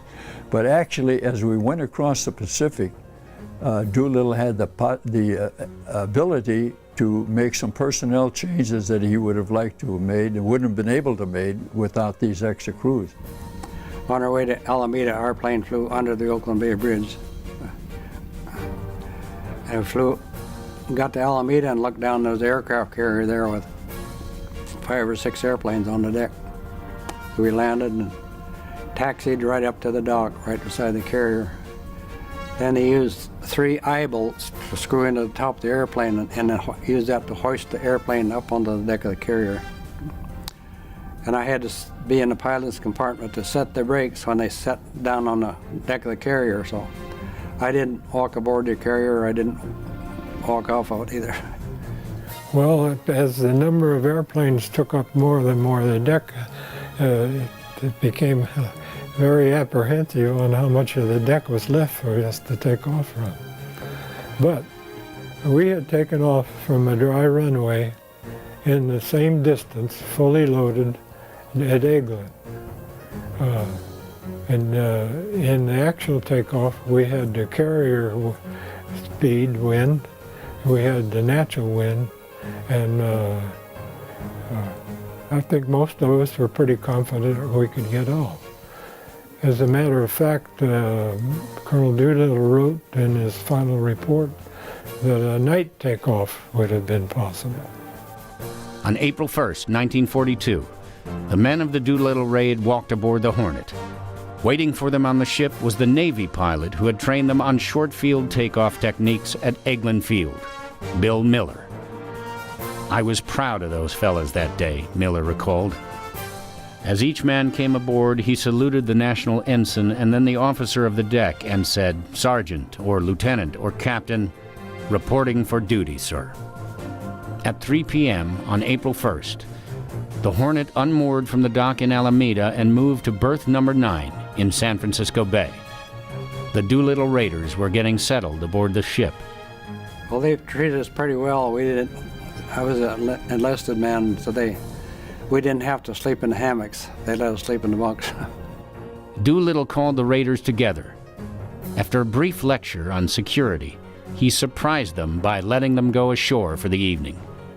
We were told that we could go in, the Doolittle Raider boys, and spend an evening in San Francisco and to meet a boat which would pick them up the next morning at a certain wharf and take us back out to the carrier. So we were very happy about that.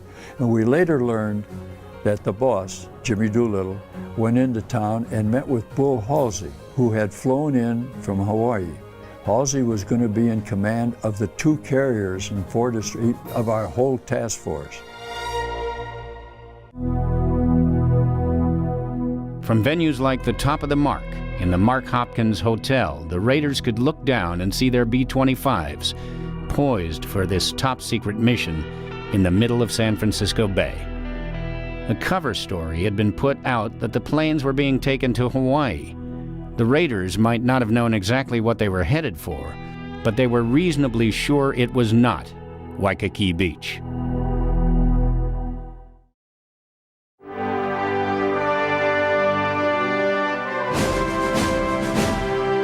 The aircraft carrier Hornet steamed out of San Francisco Bay on April 2, 1942, with 16 U.S. Army B-25 Mitchell bombers on her flight deck, and all 22 bomber crews on board. I had never seen a carrier before, and I was really surprised by the size of the thing. 2 cruisers and 4 destroyers, whose job was to protect the vulnerable and valuable carrier, accompanied the Hornet. The task force also included an oiler, a floating gas station, that would refuel the flotilla in mid-Pacific. As the Hornet cleared port, Doolittle called the Army crews together. He told them for the first time where they were going and what they were going to do. He told them that their chances of getting back to the States were pretty slim, and that any crew member who wanted to withdraw could do so. No one did. The Hornet was America's newest aircraft carrier, and her crew was as green apples. But they were eager for action. Their skipper, Captain Pete Mitcher, had ordered the words, "Remember Pearl Harbor," painted on the Hornet's smokestack. When we first got on the carrier in San Francisco Bay, we were very tight-lipped. We had been told, of course, don't tell anybody anything. Now here we were getting on this nice brand new carrier, and these Navy boys were naturally very curious. They wanted to know what this was all about and where we were going. And we, of course, wouldn't tell them. And we had strict orders not to tell them. And they were very unhappy with us. I think most of them thought that this brand new carrier was going to be used to transport a bunch of Army boys in their planes to probably Hawaii. And they didn't like the idea at all. On April 4, 2 days after the task force left San Francisco, the bosun's whistle sounded aboard the Hornet, and Captain Mitcher made an announcement over the ship's loudspeakers. "Now hear this. The target of this task force is Tokyo. The Army is going to bomb Japan, and we're going to get them as close to the enemy as we can. This is a chance for all of us to give the Japanese a dose of their own medicine." Mitcher's message was sent simultaneously by semaphore Morse code to the rest of the task force. There was wild cheering on every ship. And from that time on, the Navy and we got along very well. The big cheer went up, and they were, of course, very happy to hear what we were going to do. And they got so friendly then that they invited us into their poker games. And most of the Doolittle Raiders took off 18 days later, flat broke. We left our money with the Navy boys.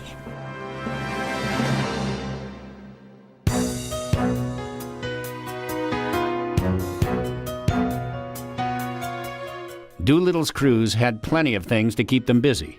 The Army bombers were not built for ocean duty, and the salt air caused all kinds of problems. Spark plugs, generators, and hydraulics failed. Fuel tanks leaked. One engine had to be completely overhauled, and there were continuing problems with the gun turrets. Well, we went up on deck every day to check the airplanes. You've seen pictures of how the airplanes are tied down on the deck, and the salt air would tighten those ropes up. We had to make sure they weren't too tight, but then when it got dry, then they'd loosen up, so I had to check that all the time. And every few days they'd have to take those covers off the engines to run them up, make sure they were running all right. And they had those covers on there to try and keep the salt air from getting to the engines. In the evenings, the bomber crews explored the ship, read books, listened to records, ate ice cream in the ship's mess. The rest of the time we'd go up on deck and to exercise, we'd run the whole circle of the deck. And up and down those stairs, there's a lot of stairs on a carrier. Most of the Army crews had never been to sea before, and several of them were seasick for most of the voyage. On April 8th, the aircraft carrier Enterprise steamed out of Pearl Harbor to rendezvous with the Hornet. Admiral William Bull Halsey commanded the Enterprise. 2 cruisers, 4 destroyers, and an oiler accompanied it as well. Enterprise and Hornet would rendezvous in mid-Pacific. From then on, airplanes from the Enterprise would provide defensive air cover for the combined task force as it steamed toward Japan. On board the Hornet, the sailors were edgy. They knew that a single Japanese submarine, a Japanese battleship, or a Japanese carrier task force could put their precious Hornet in jeopardy. The original plan was if we ran into an enemy task force out there and we were within flying distance of Hawaii, we're supposed to take off immediately so that the Hornet's the carrier could get its airplane in the air. Or if we were within a distance of Midway, I think it was, that we'd do that. Or if we were within distance of Japan, we'd take off and fly there.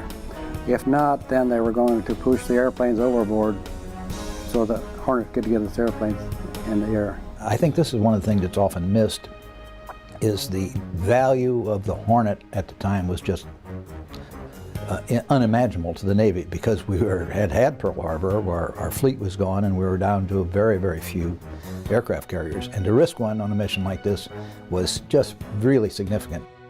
On April 9th, the day before the Hornet and Enterprise joined up, Allied ground forces fighting on the Bataan Peninsula in the Philippines surrendered to the Japanese Army.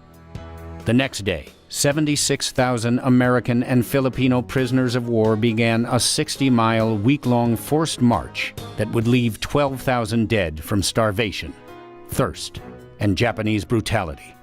It would be known as the Bataan Death March. As the combined task force made its way toward Japan, Doolittle's B-25 crews were kept busy, but they still had plenty of time to think about the mission that lay ahead. It was not a sort of suicide mission in the sense that everybody knew they were going to be lost, that there was a one-way trip for them. None of them ever felt that way as far as I know. They were following their leader, and that leader, if he could do it, we could do it, and that's why he was in the #1 airplane. No, we did not consider it a suicide mission.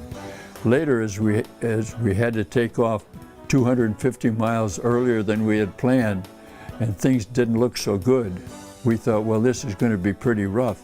But I think you more or less always feel sorry for this other guy. He's going to get it, but I'm going to get through this somehow. And you don't take off on a mission like this without a light at the end of the tunnel. We all thought that somehow we'd get out of it. Halsey's task force and the entire mission was in much greater danger than anyone imagined. The Japanese Navy had intercepted a radio message on April 10th that they knew Halsey was heading east toward Japan with 2 carrier groups. They began planning the destruction of the American carriers.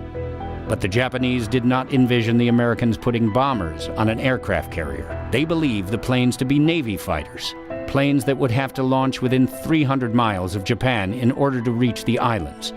They thought the Americans would be close enough to attack by April 14th. They prepared to strike Halsey's task force with land-based bombers 600 miles from Tokyo, then to follow up with torpedo planes. Sinking the American carrier groups would complete the destruction of America's Pacific Fleet. But there were no more radio intercepts, and bad weather kept Halsey's ships hidden from the Japanese. When April 14th, the expected invasion date, came and went, Japanese officials relaxed and assumed Halsey was headed somewhere else. At 3 in the morning on April 18th, radar on the Enterprise picked up 2 small ships about 12 miles ahead. They were part of an early warning network ringing the Japanese islands. The task force went into full alert and changed course to avoid being seen. At 0340, Enterprise signaled all clear. 4 hours later, a lookout on the Hornet sighted another enemy boat. Soon after, Hornet's radio operator intercepted a message in Japanese. Halsey's task force had been spotted.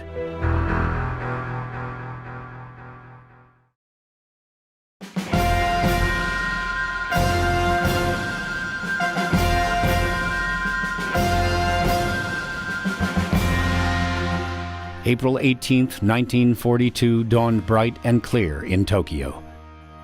Officials prepared for a civil defense drill to be held later that morning.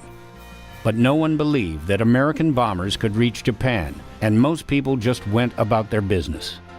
Early in the morning, our task force went between two Japanese picket ships 650 miles out.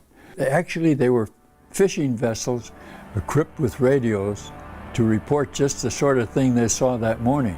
2 carriers and 4 cruisers heading for Japan. And before they were sunk, our people realized that they had been able to radio into the main islands of Japan that this task force was heading for them. Halsey wrote, "Although we were 600 miles from Tokyo, instead of the 400 that we had hoped for, the fact that our task force had been reported left me no choice. At 0800, I sent Pete Mitcher a signal. Launch planes. And to Colonel Doolittle and his gallant command, good luck and God bless you." Halsey ordered the cruiser Nashville to sink the Japanese picket ship, the Nito Maru. In rough seas, Nashville's crew fired 924 6-inch shells, but scored just 1 hit on the picket boat. The Japanese raised a white flag, and their ship promptly sank. Early in the morning, most of us were probably below deck.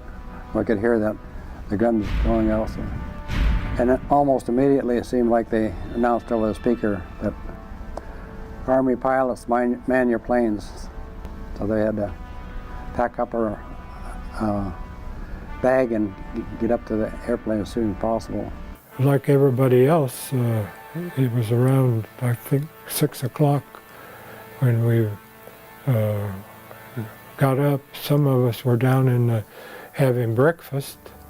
The first real notification was when the Nashville opened up on the Nito Maru. I, for one, wanted to make sure that I arrived at the airplane before Colonel Doolittle.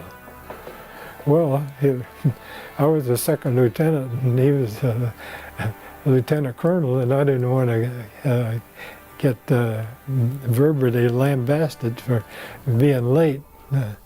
And the other thing is that I wanted to get up in the airplane and go through the checklist and have a lot of the things that I could do that he wouldn't have to worry about. We're pretty much in takeoff position when Colonel Doolittle came. Doolittle called all the crews on deck and went over their instructions one more time. He offered the men one more chance to step down. There were no takers. Several backup crew members begged for a chance to take someone's place on the mission. Again, no takers. One of the backup pilots did find a place on the mission. Robert Height's plane had been left behind at Alameda in San Francisco. I always thought that Dad was co-pilot of plane 16. Well, originally he was pilot of one of the 4 planes that couldn't fit on the aircraft carrier.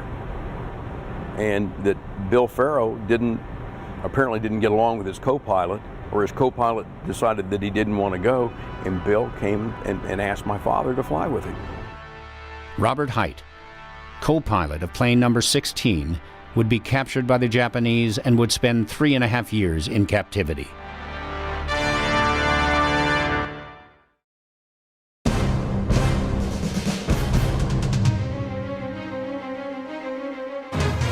Mitcher turned the Hornet directly into the wind and ordered full speed ahead. Well, the weather was the ocean was very, very rough. Water was coming up over the deck of the carrier. Launching early meant the planes would have farther to go and need more fuel, but their fuel tanks were already full. After I got in the airplane, they handed me up a dozen 5-gallon cans of gasoline. Then before we got to Japan, they used the gasoline out of that turret tank first. Then I was able to dump the gasoline out of the dozen cans into the turret tank. Then I used a crash axe to cut a hole in each end of the empty cans, and I kicked them out the window. I did that so they would sink immediately instead of leaving a trail across the ocean from the direction we'd come. Doolittle's plane was the first to take off. It was at the start line, brakes locked, engines running at 8:20 that morning. The Navy signalman was twirling his flag to give them the signal when to take off. They'd run the engines up full power, and the signalman could tell from the sound of the engines when they were at full power. So then, when the bow of the carrier was at the lowest spot, closest to the water, he dropped to the deck and swung a flag forward, and that's when they're supposed to start rolling. Then by the time the airplane got to the end of the bow, or the top of the bow, the carrier, the bow of the carrier was as far as from the water as it could be, so that gave them that much distance between the water and the bow of the carrier. I was in plane number 9. There was probably 200 feet or more of clear deck ahead of us, but each one of us were pulled up to that same line. We all had 400 feet to take off. And one reason that they did that was because our right wingtip just missed the island by about 6 feet, and our left wheel then was about 6 feet from the edge of the carrier deck. So if we veered to the right or left in a longer takeoff run, we might hit the right wing or the left wheel overboard. So we all took off from the same place, and we all got airborne as planned.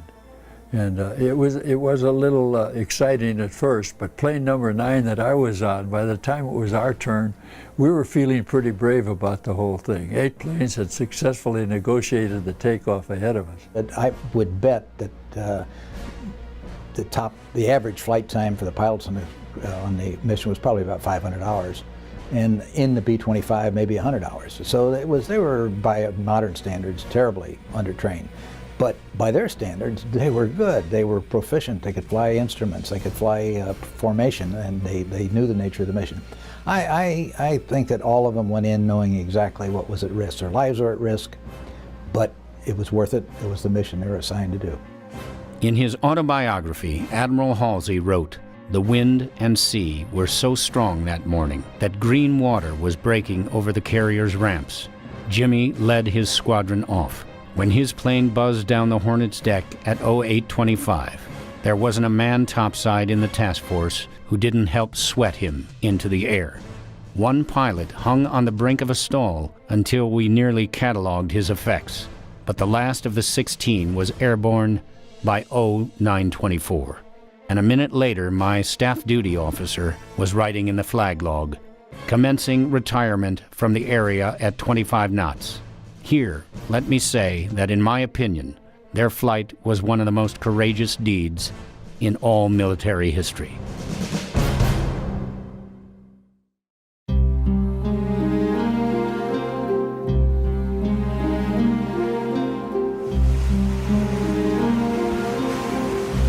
When the aircraft carrier Hornet turned into the westerly wind to launch the bombers, it pointed almost directly at Tokyo Bay. Now, each plane went in on its own. It takes gas and time to form in formation.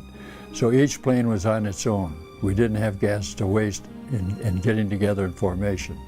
So we were about 4 or 5 minutes apart, which meant that in most cases, we never saw another B-25 on that day.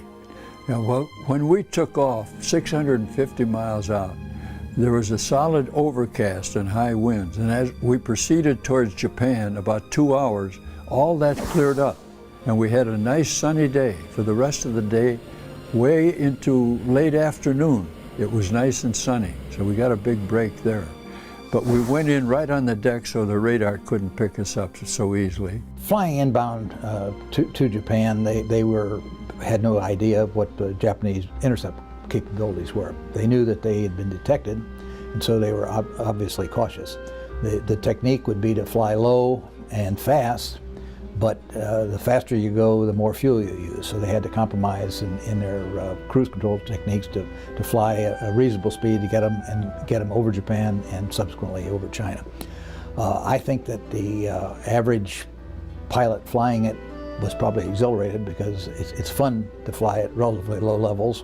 And the average co-pilot was probably concerned, A, that he wasn't getting enough stick time, and B, that he had to make sure that the engines weren't getting too hot because he's running the mixtures too lean. The mixture is extremely important when you're trying to get mileage out of your airplane. You don't care anymore about speed particularly, you're caring about getting a distance out of the engines. So they all practice cruise control in that sense. The fuel situation was made even worse by the additional fuel tanks, one in the belly and one over the bomb bay of each bomber. The tanks had been poorly designed and poorly built, and they leaked from every corner and from every connection. On every one of the 16 planes, fuel critical to the mission was leaking away. Once they were off the carrier, the crews faced about 3.5 hours of flying time to Japan. They were barely flying, 150 to 160 miles per hour, just above stall speed. They were flying 15 to 30 feet off the water. As the excitement of the launch wore off, they thought about the mission ahead. Most of the crews agreed that they didn't have enough fuel to reach China. Aboard plane number 9, navigator Tom Griffin calculated just how far their fuel would take them. And our best calculations were that after about 5 hours we were going to run out of gas and we were going to be short of China by about 100 to 150 miles. So I think all of the planes made some kind of a decision. In our plane we thought, well, we're going to be running out of gas. If we see a ship, we'll ditch next to it and they'll take us aboard. And if it's a friendly ship, fine, we'll sail off with them. If it's an unfriendly ship, we each had 45s and we'll pull out our 45s and take over the ship. Those, you have to have a light at the end of the tunnel, and that was the light we had. Spread out over some 500 square miles of open ocean, the 16 bombers were heading for targets in Tokyo, Yokohama, Yokosuka, Nagoya, and Kobe. The Japanese people had been told that they were invulnerable. Months of victories had demonstrated that destiny, the gods, and military might were on the side of the emperor. Above all, they believed their homeland was safe from attack.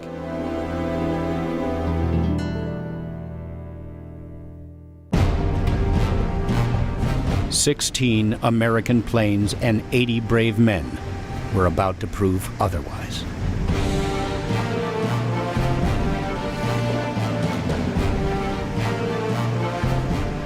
Dick Cole was the co-pilot of plane number 1, which was piloted by Colonel Doolittle. We launched at about 8:20 in the morning.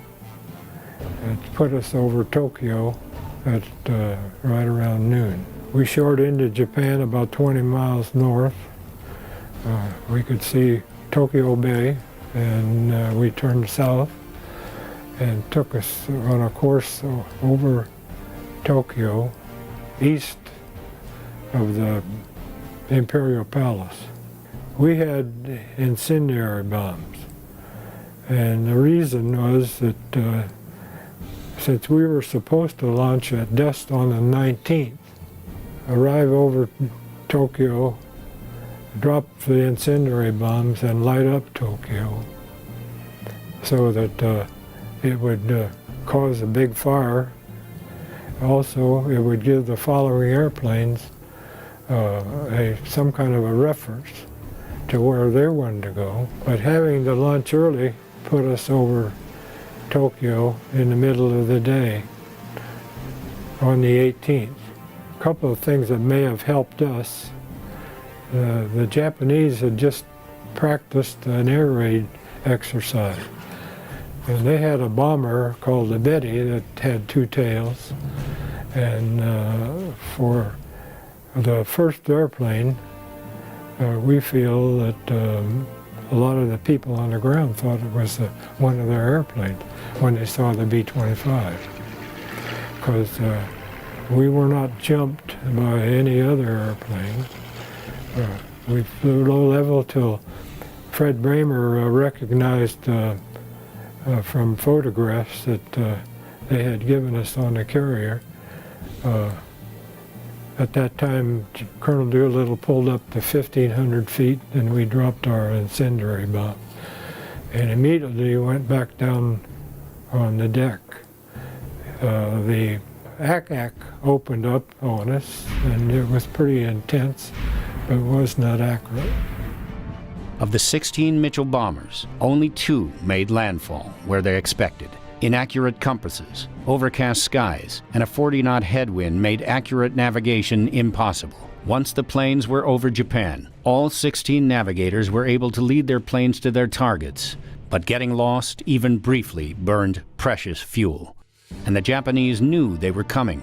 Picket boats guarding the coast and patrol planes sent out to search for the Nito Maru had spotted the inbound raiders several hundred miles out. When we were over Tokyo, we had counted 37 airplanes above us. And they did not see us. Civilians who saw the Mitchells mistook them for Japanese planes. The morning air raid drill had been ignored by most of the populace, and they assumed that the low-flying bombers were just part of the exercise.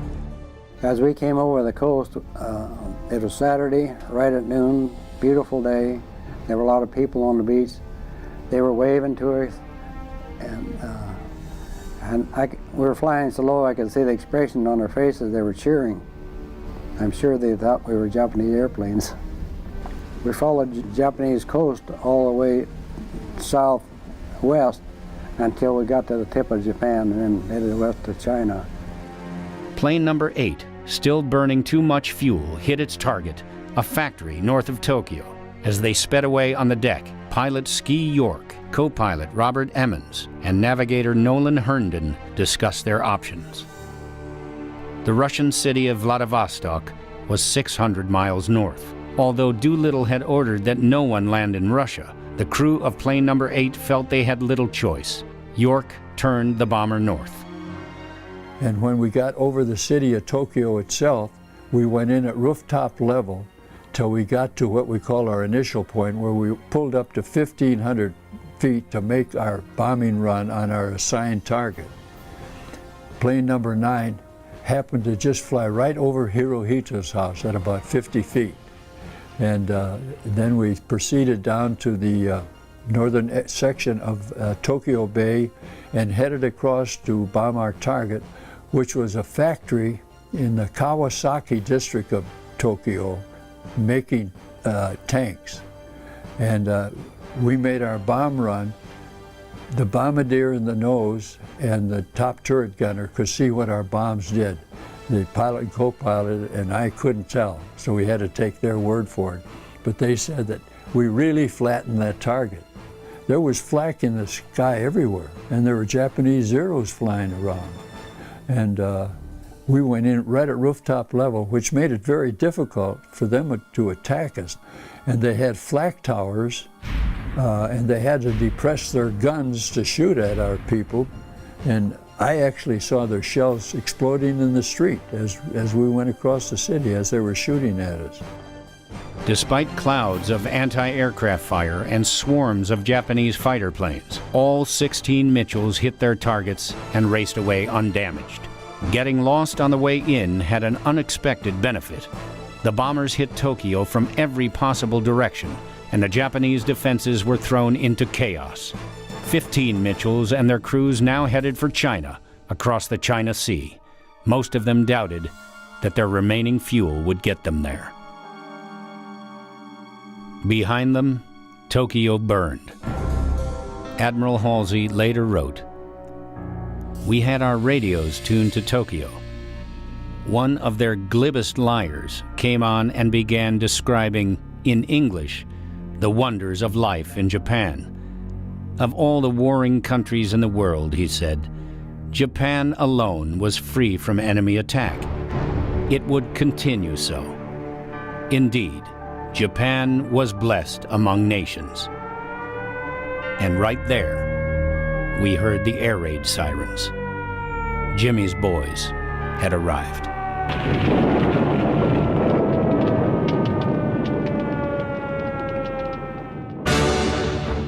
We were captured by the Japanese, and they carried us back to Japan, and so they gave us court-martials and all of that, and they condemned us to death, and then they decided to let us live.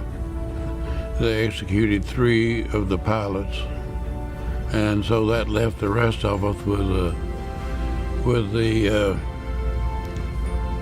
possibility that we could be, later on, could be executed anytime. So I kept walking, and at dusk I came out on a cliff, and down below I saw a little cantonment of a couple of buildings that had a Chinese nationalist flag flying up above it. On the table was a sketch of on a piece of paper of a 2-tailed airplane with 5 parachutes coming out of it. And the pilot had a deep gash in his left leg and one in his left arm, and most of his teeth had been knocked out. The co-pilot had a gash in his right leg, and I had to use some old dirty rags to try to close up the cuts on the other wounds. So when we knew we were over the rim of the China, we pulled up to 11,000 feet or 10,000 to clear any mountains in that part of China. And then as we ran out of gas, we just bailed out. By the time we got up there going into China, we could not let down. It was nighttime, we were in a big storm, and there were mountains below us. So all we could do was to head into that storm, run out of gas, and bailed out. That's what 55 men bailed out of 11 planes.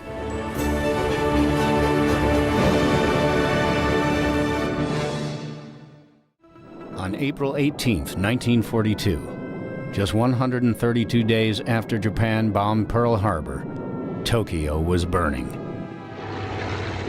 It was about 1:30 in the afternoon when the first B-25 flown by the Doolittle Tokyo Raiders dropped its first bomb.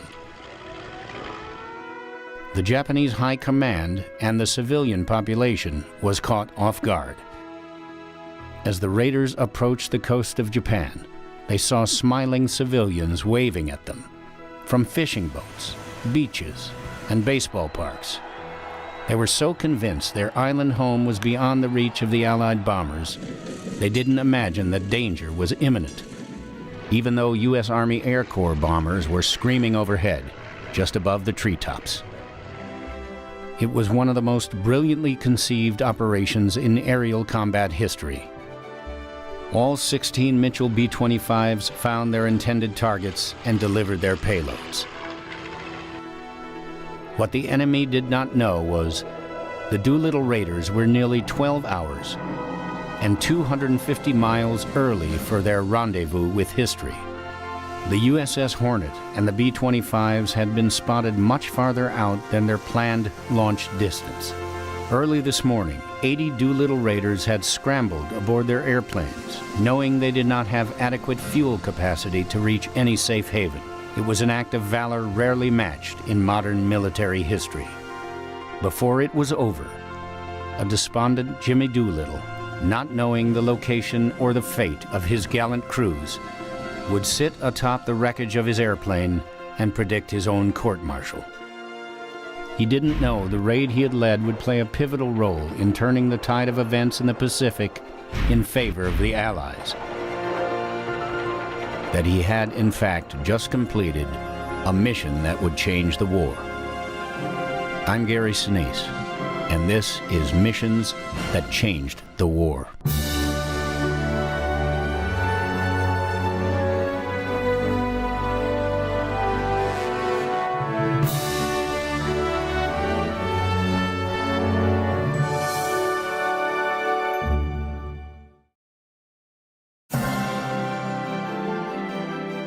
27-year-old Richard Cole was seated in the co-pilot seat of Doolittle Raider B-25 No. 1. As a young boy in Dayton, Ohio, he used to ride his bicycle to a levee above McCook Army Airfield to watch the legendary pilots of the Army Air Service test flying the leading-edge airplanes of the day.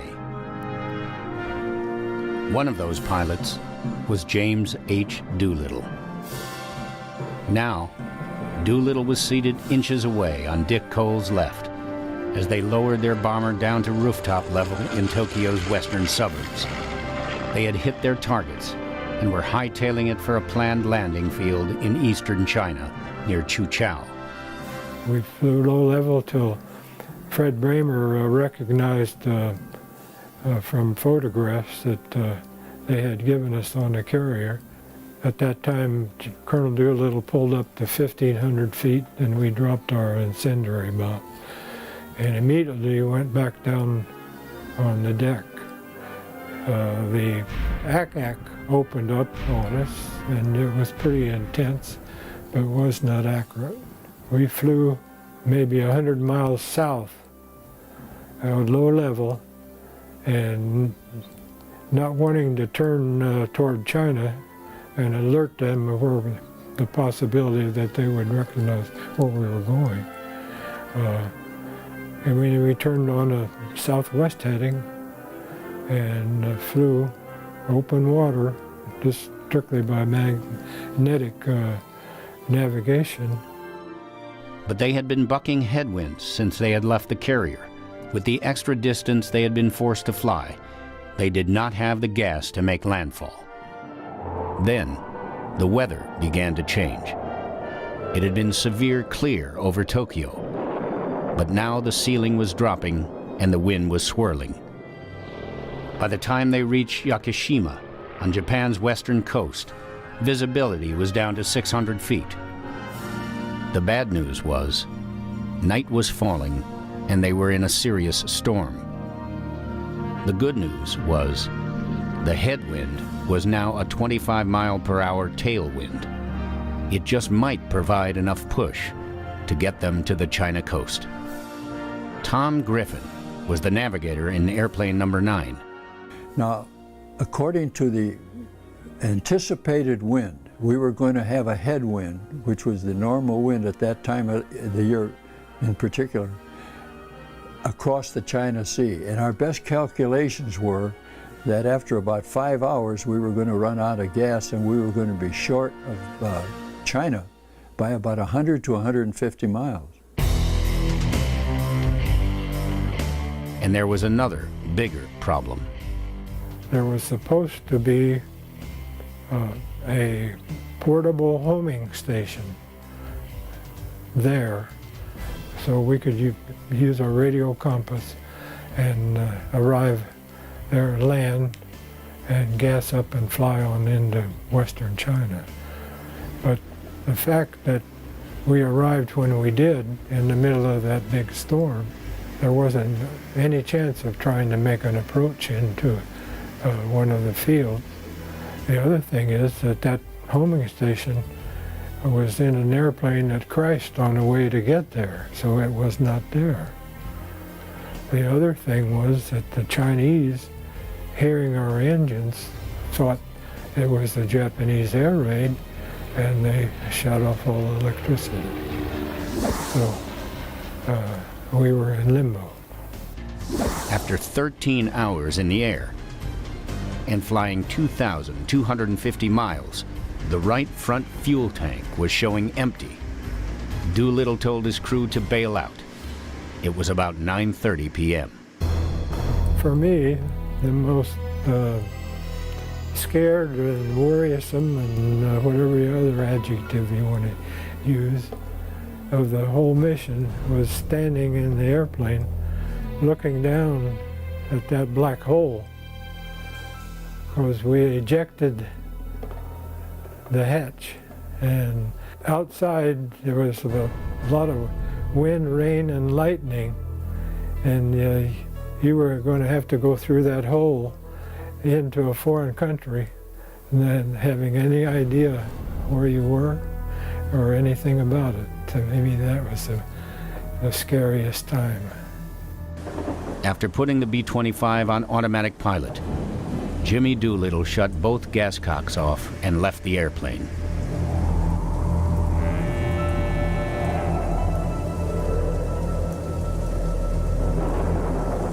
He landed in a rice paddy in a sitting position. He was neck deep in night soil. The Chinese had been for centuries nurturing their crops and fertilizing their crops with what they called night soil. This is human waste and animal and human waste to fertilize their crops. Following a cold, wet night, an elderly farmer he had met on the road took Doolittle to a local Chinese military headquarters.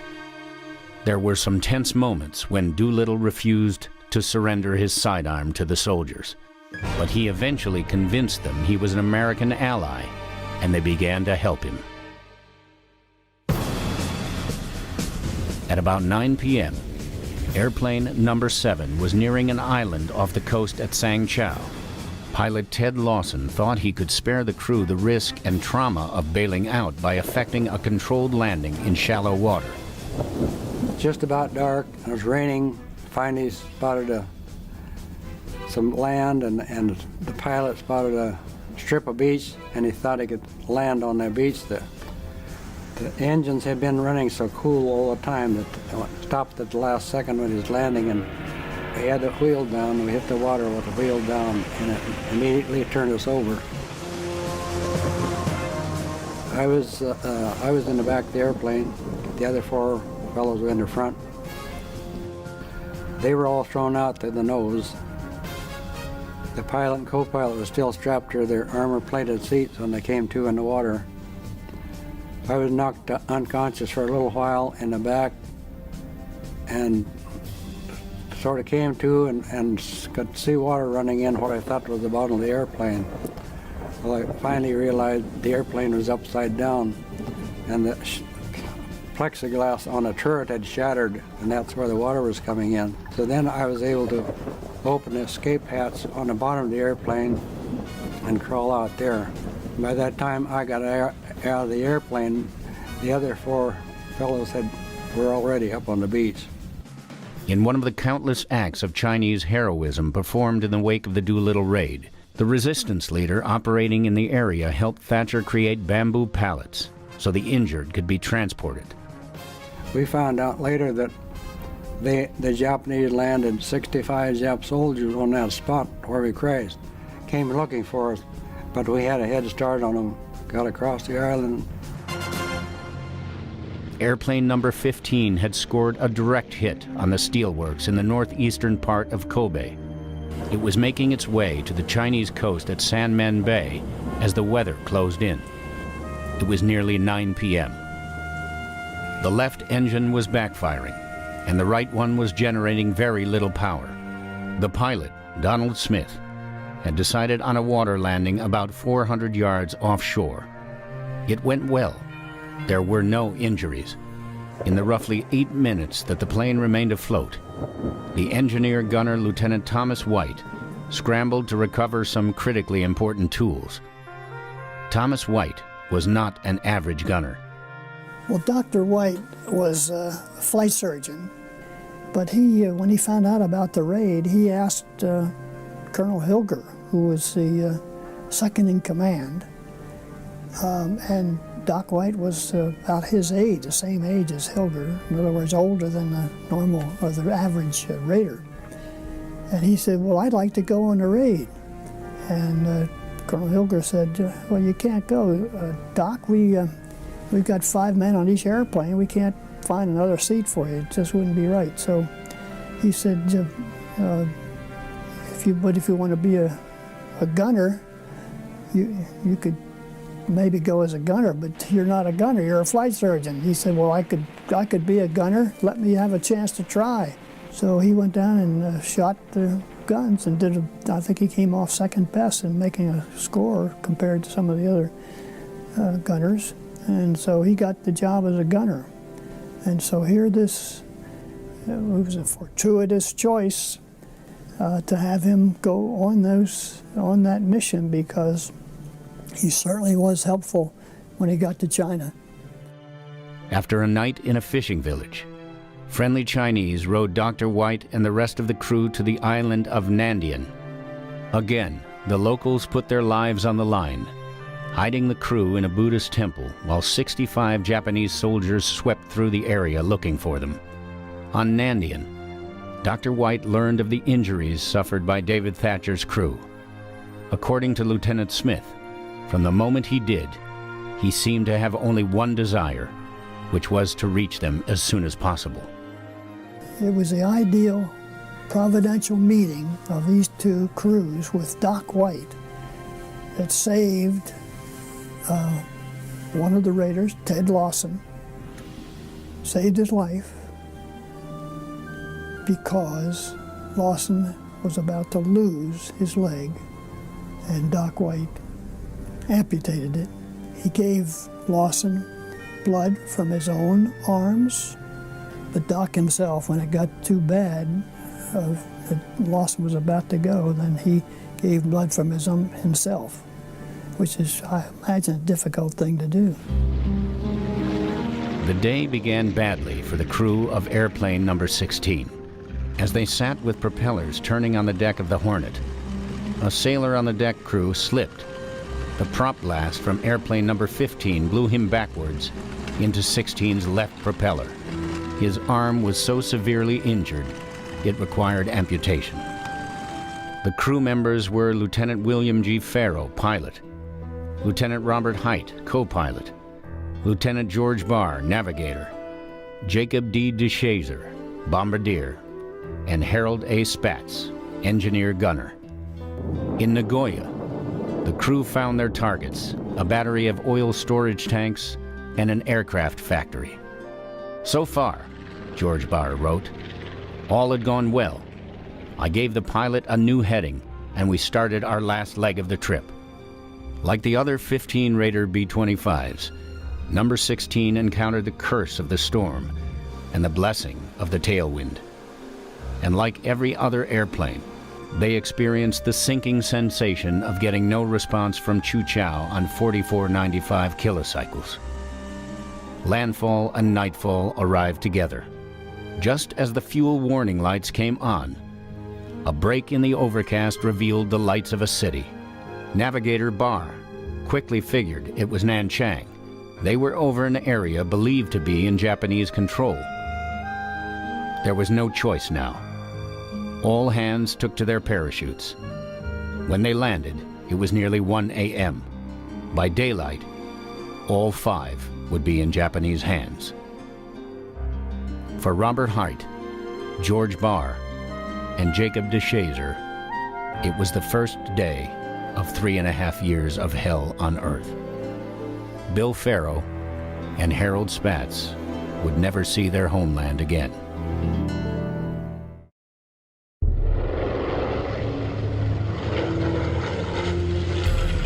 The targets for airplane number 3 were industrial buildings and docks on the east side of Tokyo. Once again, the 20-cent bomb site designed by Ross Greening at Eglin Field performed flawlessly. Number 3, which was nicknamed Whiskey Pete for pilot Bob Gray's Pinto pony back in Texas, made its run for the Chinese coast. At 10 p.m., flying in thin overcast, both fuel gauges registered empty. The crew went out in the usual order: engineer, followed by the bombardier, then the navigator, and the co-pilot. The pilot left last. Jacob Manch, the co-pilot, spent a cold night in driving rain, his parachute gathered about him. For 2 days he wandered, trying to find a railroad the raiders were told operated in this part of China. On the 3rd day, tired, hungry, and scratched by thick briars, he sat waist-deep in a stream. Suddenly, the thicket parted, and a smiling Chinese man with several companions confronted him. With sound effects and hand gestures, they indicated they knew where Manch's plane had crashed. They led him to a village where he saw Chinese guerrillas carrying parts of Whiskey Pete. He found something else. The body of his crewmate, Engineer Leland D. Factor of Plymouth, Iowa. Factor had either struck the plane after leaving it, experienced a parachute failure, or just hit the ground excessively hard. He appeared to have died instantly. Sadly, airplane number 6 suffered the highest casualties of the raid. Dean Hallmark, the pilot, delivered his bombs on a steel mill north of Tokyo. The airplane, nicknamed the Green Hornet, was running on fumes when the coast of China was still 10 minutes ahead of them. A water landing loomed. The navigator, Chase Nielsen, remembered it was a very hard and fast landing that left him temporarily unconscious. When Nielsen awoke, he realized he was in immediate peril. The wreckage of the plane was being pounded by surf. It was sinking fast. Though he was bleeding and his nose was broken, he climbed up through the windshield, inflating his Mae West life preserver. He joined Bob Meter, the co-pilot, on top of the submerging plane, while the crew struggled to inflate their malfunctioning life raft. William Dieter slipped off the wing. At nearly the same moment, a huge wave washed the rest of them off the now fully submerged B-25. Though they tried to maintain voice contact in the dark, each man was now left to his own fate. Chase Nielsen would later write, "I couldn't do a thing but ride the waves.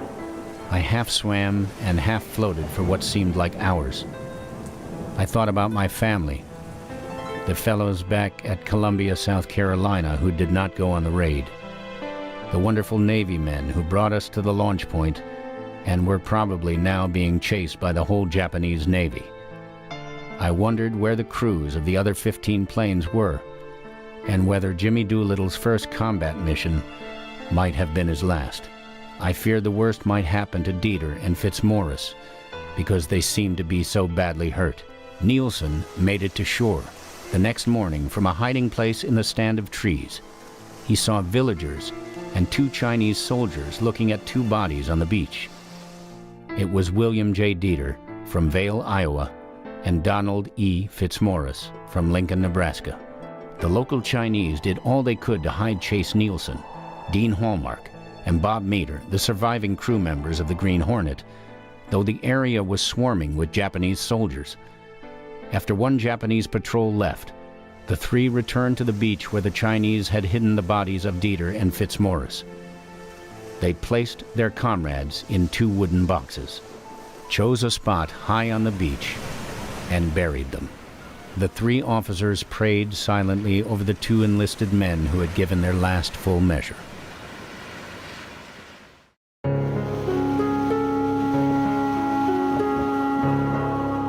I bailed out and left Colonel Doolittle. He was the last one out. My chute opened properly, and looking down and to get the ripcord, I pulled the thing so hard that I gave myself a black eye. I was fortunate that my chute drifted over a pine tree, and I ended up about 12 feet off of the ground. So it was like jumping in a feather bed.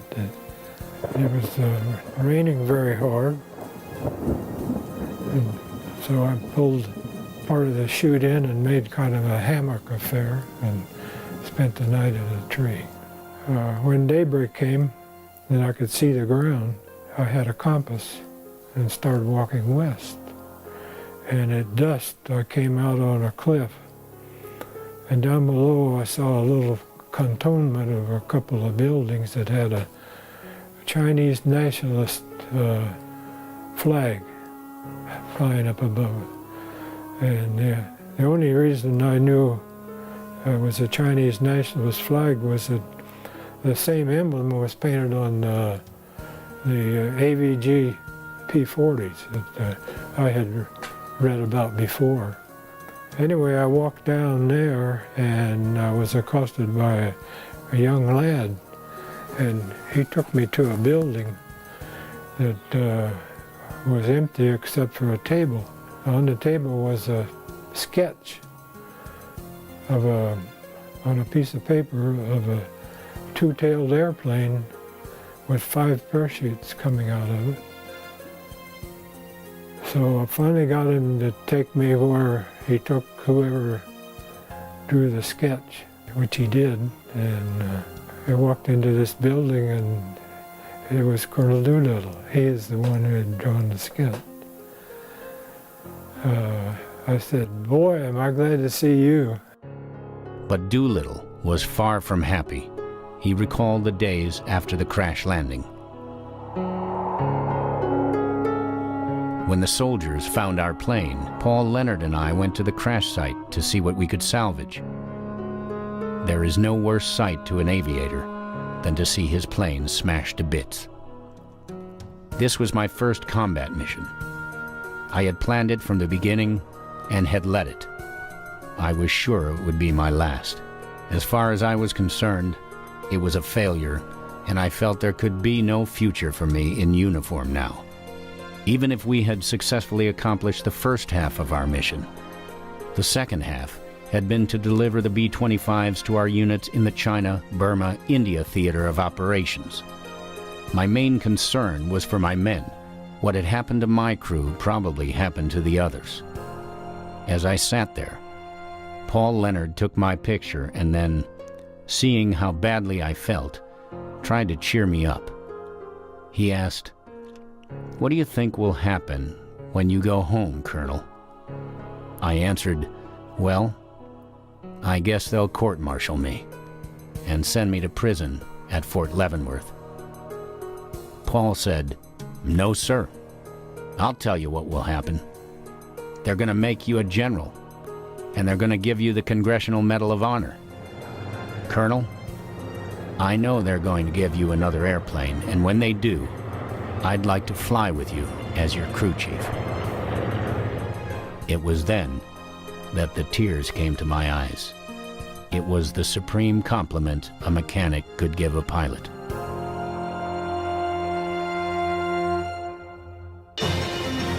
"16 B-25s left the deck of the Hornet on the Doolittle Raid. Every one of them reached Japan and bombed their targets. It was true that all the airplanes were lost. Airplane number 8, the airplane that seems to have had its carburetors either changed or reset at the Seattle Air Depot, was forced to seek the quickest landing opportunity available. It went to Vladivostok in Russia, where it was confiscated by the Soviets. The crew was interned for over a year, until the 5 men effected their own escape.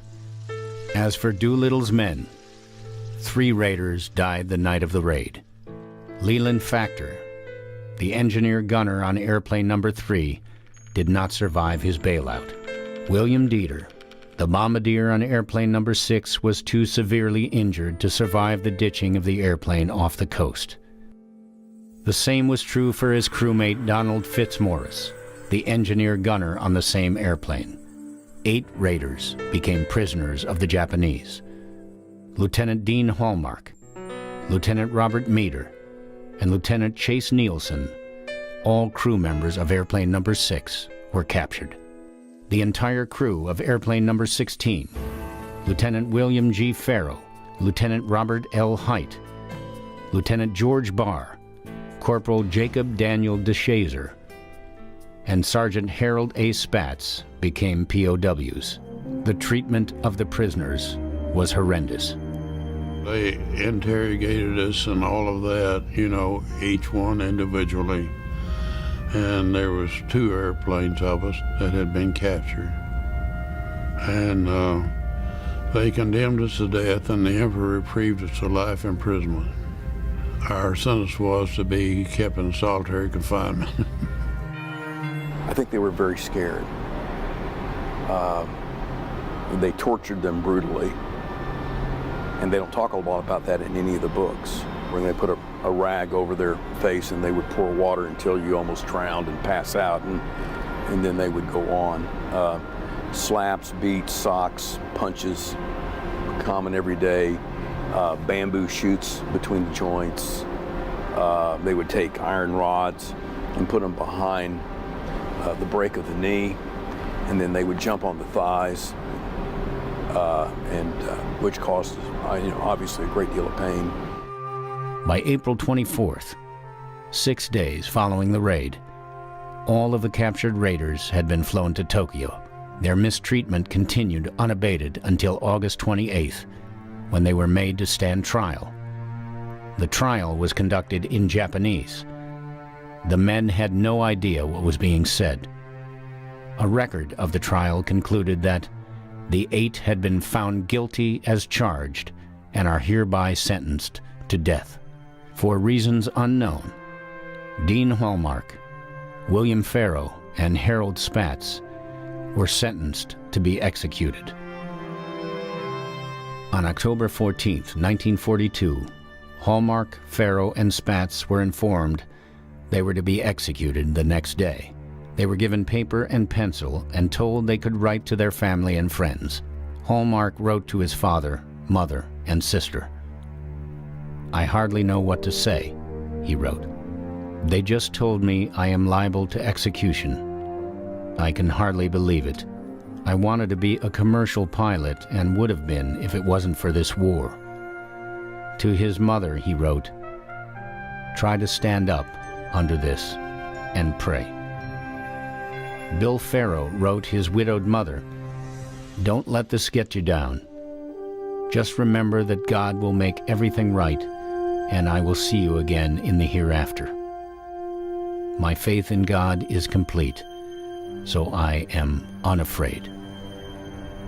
Harold Spatz wrote to his widower father in Lebo, Kansas, "If I have inherited anything since I became of age, I will give it to you.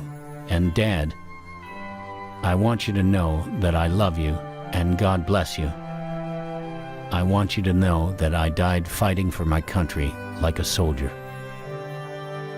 The next day, on October 15, 1942, the 3 Doolittle Raiders were executed by firing squad.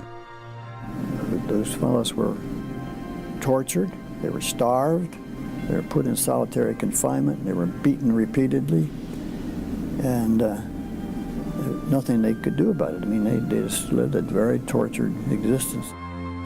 Each was growing steadily weaker, and Bob Meter was the weakest of the 5.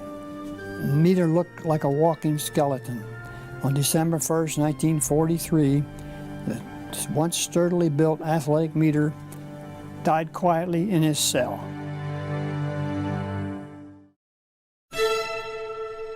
The Japanese were completely incensed by the Doolittle Raid.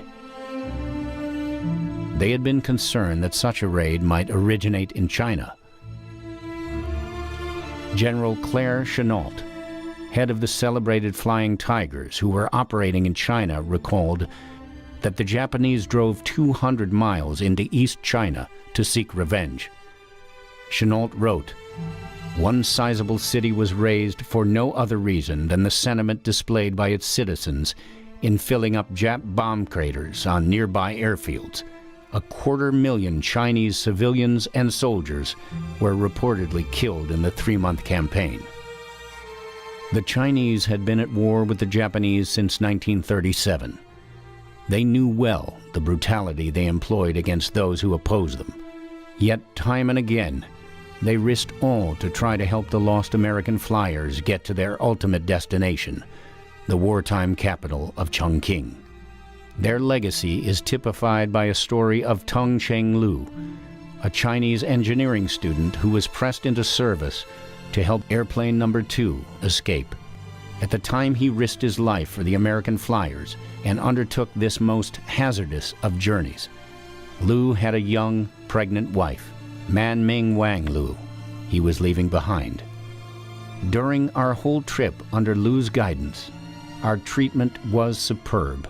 Navigator Lieutenant Carl Widener was quoted as saying, "He had risked his neck for us." After World War II ended, Lu came to the U.S. to study aeronautical engineering at the University of Minnesota. He maintained lifelong friendships with the airmen he helped in China. Lew became a U.S. citizen in 1954. 4 years later, he began work as a civilian aeronautical engineer at Wright-Patterson Air Force Base in Dayton, Ohio, where he helped develop the C-5 military transport aircraft. Only 2 men have been named honorary Doolittle Raiders. One is Hank Miller, the naval aviator who taught the Doolittle crews how to pull a B-25 off the deck of an aircraft carrier in less than 500 feet. Tung Shang Lu is the other. He died May 3rd, 2009. He was honored at the 2010 Doolittle Raider reunion. His children Tom, Sheridan, and Melinda Lu attended. Since 1988, Melinda Lu has been the Beijing bureau chief for Newsweek magazine. I think it's very hard for people of our generation to understand what our parents went through and the environment that they went through. That was a very special time. My father was basically like millions of other Chinese trying to get through the war, and just happened by happenstance to be in a certain situation that propelled him to heroic actions and very unusual circumstances, and it changed his life forever. It began as a boost for the sagging morale of a shocked and angry nation. But the Doolittle Raid turned out to be so much more. And it looked like their next big step might be Australia. Drive down and take over Australia. And that was just the time when we hit. And the Japanese decided they were going to put an end to that possibility in the future. And 6 weeks after our raid on Japan, they got together a huge fleet and headed across the Pacific. They had 4 carriers, they had cruisers and battleships, and they were going to take over Midway first, possibly Hawaii next. And our intelligence had broken their code, knew they were coming, and Halsey had our ship, the Hornet, and the Enterprise, the other carrier that was with us, and a 3rd carrier, the Yorktown, and he had us sitting up north of Midway and waiting. And when the Japanese struck Midway, we flew down there, and the rest is history, what happened. Our Navy boys sunk all 4 of those carriers, and it was a tremendous victory for our side. And from that time on, if you analyze the Pacific War, instead of being on the offensive everywhere, they were back on the defensive until we were just within easy striking distance of Japan in the summer of '45. Following the Battle of Midway, the Japanese never scored another victory in the Pacific. All 80 Doolittle Raiders received the Distinguished Flying Cross for this mission. The Chinese government decorated all of the raiders. Those imprisoned and tortured also received the Purple Heart. David Thatcher was awarded the Silver Star. Dr. Thomas White was awarded the Silver Star. James H. Doolittle was awarded the Congressional Medal of Honor. Every Doolittle Raider who was able to fly at the completion of the raid did so. And so I went back overseas with the 1st Air Commando Group that made the aerial invasion of Burma later on in 1944. I came back to Billings on furlough for a couple of weeks, and then went to MacDill Field to Tampa, Florida, and began training in B-26s, which is a twin-engine bomber with a single tail. And then we were flying submarine patrol between Oran, Algeria, and the coast of Spain until about the middle of April 1943. Then we moved up to the front, and we were bombing the Italian and German forces until they finally chased them out of North Africa. I was on 26 bombing missions over there. And we all got 2 weeks leave before we went to our new group. In my case, it was that B-26 group at Harding Field, Louisiana, captured. This happened in the summer of '43 on the 4th of July. Now, we had a whole big a flight of B-26s, and we flew over to Sicily, and they hit us big time, and down we went. And we were on fire, so I bailed out and pulled my ripcord. A little later, when I got to the ground, I was captured immediately by the Germans down there in this field. 13 raiders would ultimately lose their lives later in World War II. In China, Jimmy Doolittle made a promise to his men. Colonel Doolittle promised the group, he says, if we survive the mission, he says, I'm going to throw you the biggest party you've ever had after it's all over, after the war. Anyway, we had the first reunion, and everybody had a good time. It was all fun and games and so forth. And somebody said, why don't we do this again? And Jimmy said, hey, wait a minute, fellas. This cost me a pretty penny to have this party. He says, I can't afford to do it. And some of the other aviation interests sponsored and the city itself. And after that, it was kind of like Topsy. We began to receive invitations every year. It's great to see the gang every year. After 10 years, Mrs. Doolittle said, she put her foot down and said, from now on, the wives are going to go to these reunions. And that changed the whole tenor of our activities, yeah, I assure you. But from that time on, it was a big improvement because we couldn't have kept on the way we were.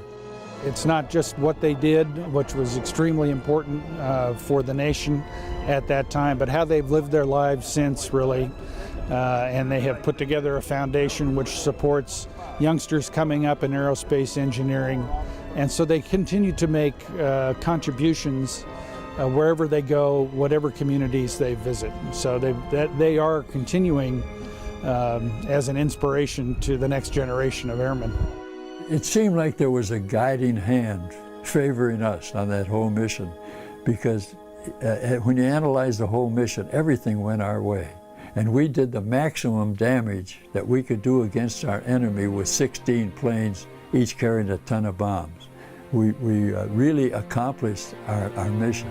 And of course, we upset them so much that their plans brought on the big defeat of Midway later. So this little raid accomplished quite a bit in the war.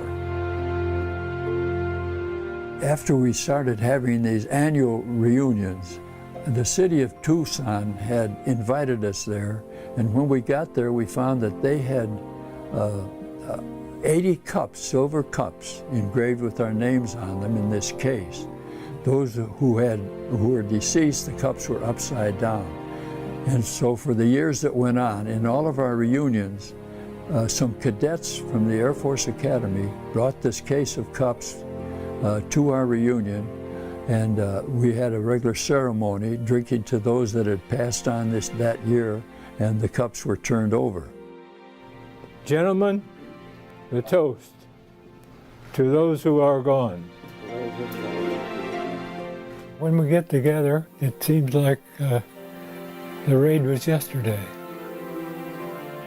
It's great to see the ones that are still living, and we pay homage to the ones that have passed on. The mysteriousness of the thing, the way it was designed, was that in this case that holds goblets, there was a bottle of Courvoisier that was laid down the same year Colonel Doolittle was born. As the story goes, at the end of the trail, there'll be two raiders sitting together with their goblet and some of their Courvoisier in the cup. And that'll be the end of the Doolittle Raiders. 80 men. 68 years later, only 6 of them are still with us. Yet their tradition dictates that all 80 of them gather. either in body or spirit, every year on the anniversary of that heroic and historic mission. A mission that changed the war.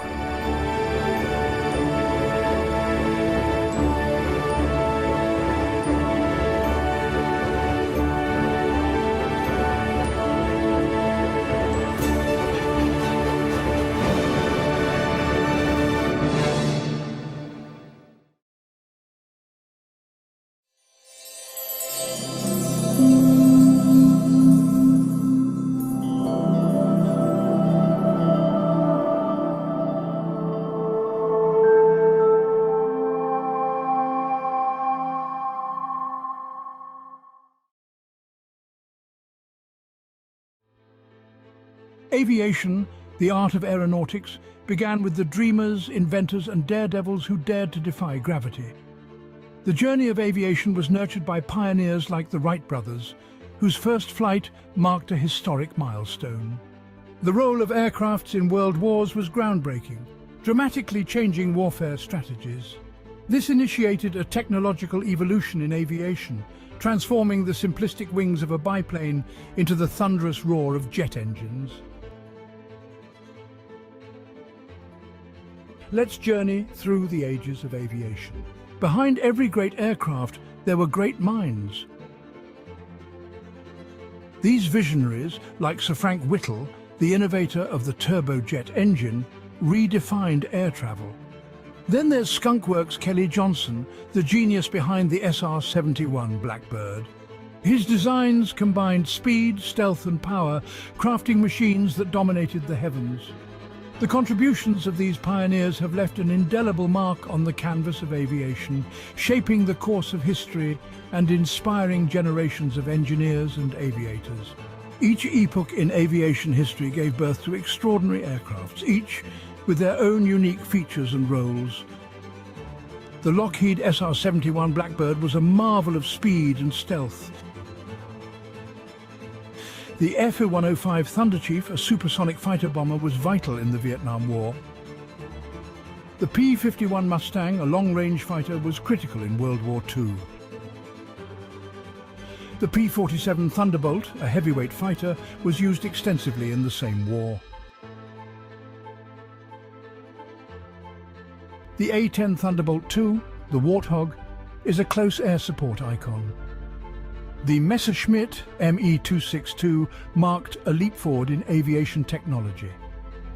Each of these game changers were instrumental in their eras, and their legacies still resonate today. Beyond the game changers, there are those that have transcended their practical roles to become icons. The Concorde was not just an aircraft, it was a supersonic symbol of luxury and speed. The B-52 Stratofortress, a strategic bomber, is an icon of power and resilience. These magnificent machines and others like them have become much more than just aircrafts. They are enduring icons that encapsulate the audacious spirit, the relentless innovation, and the boundless ambition that define the world of aviation.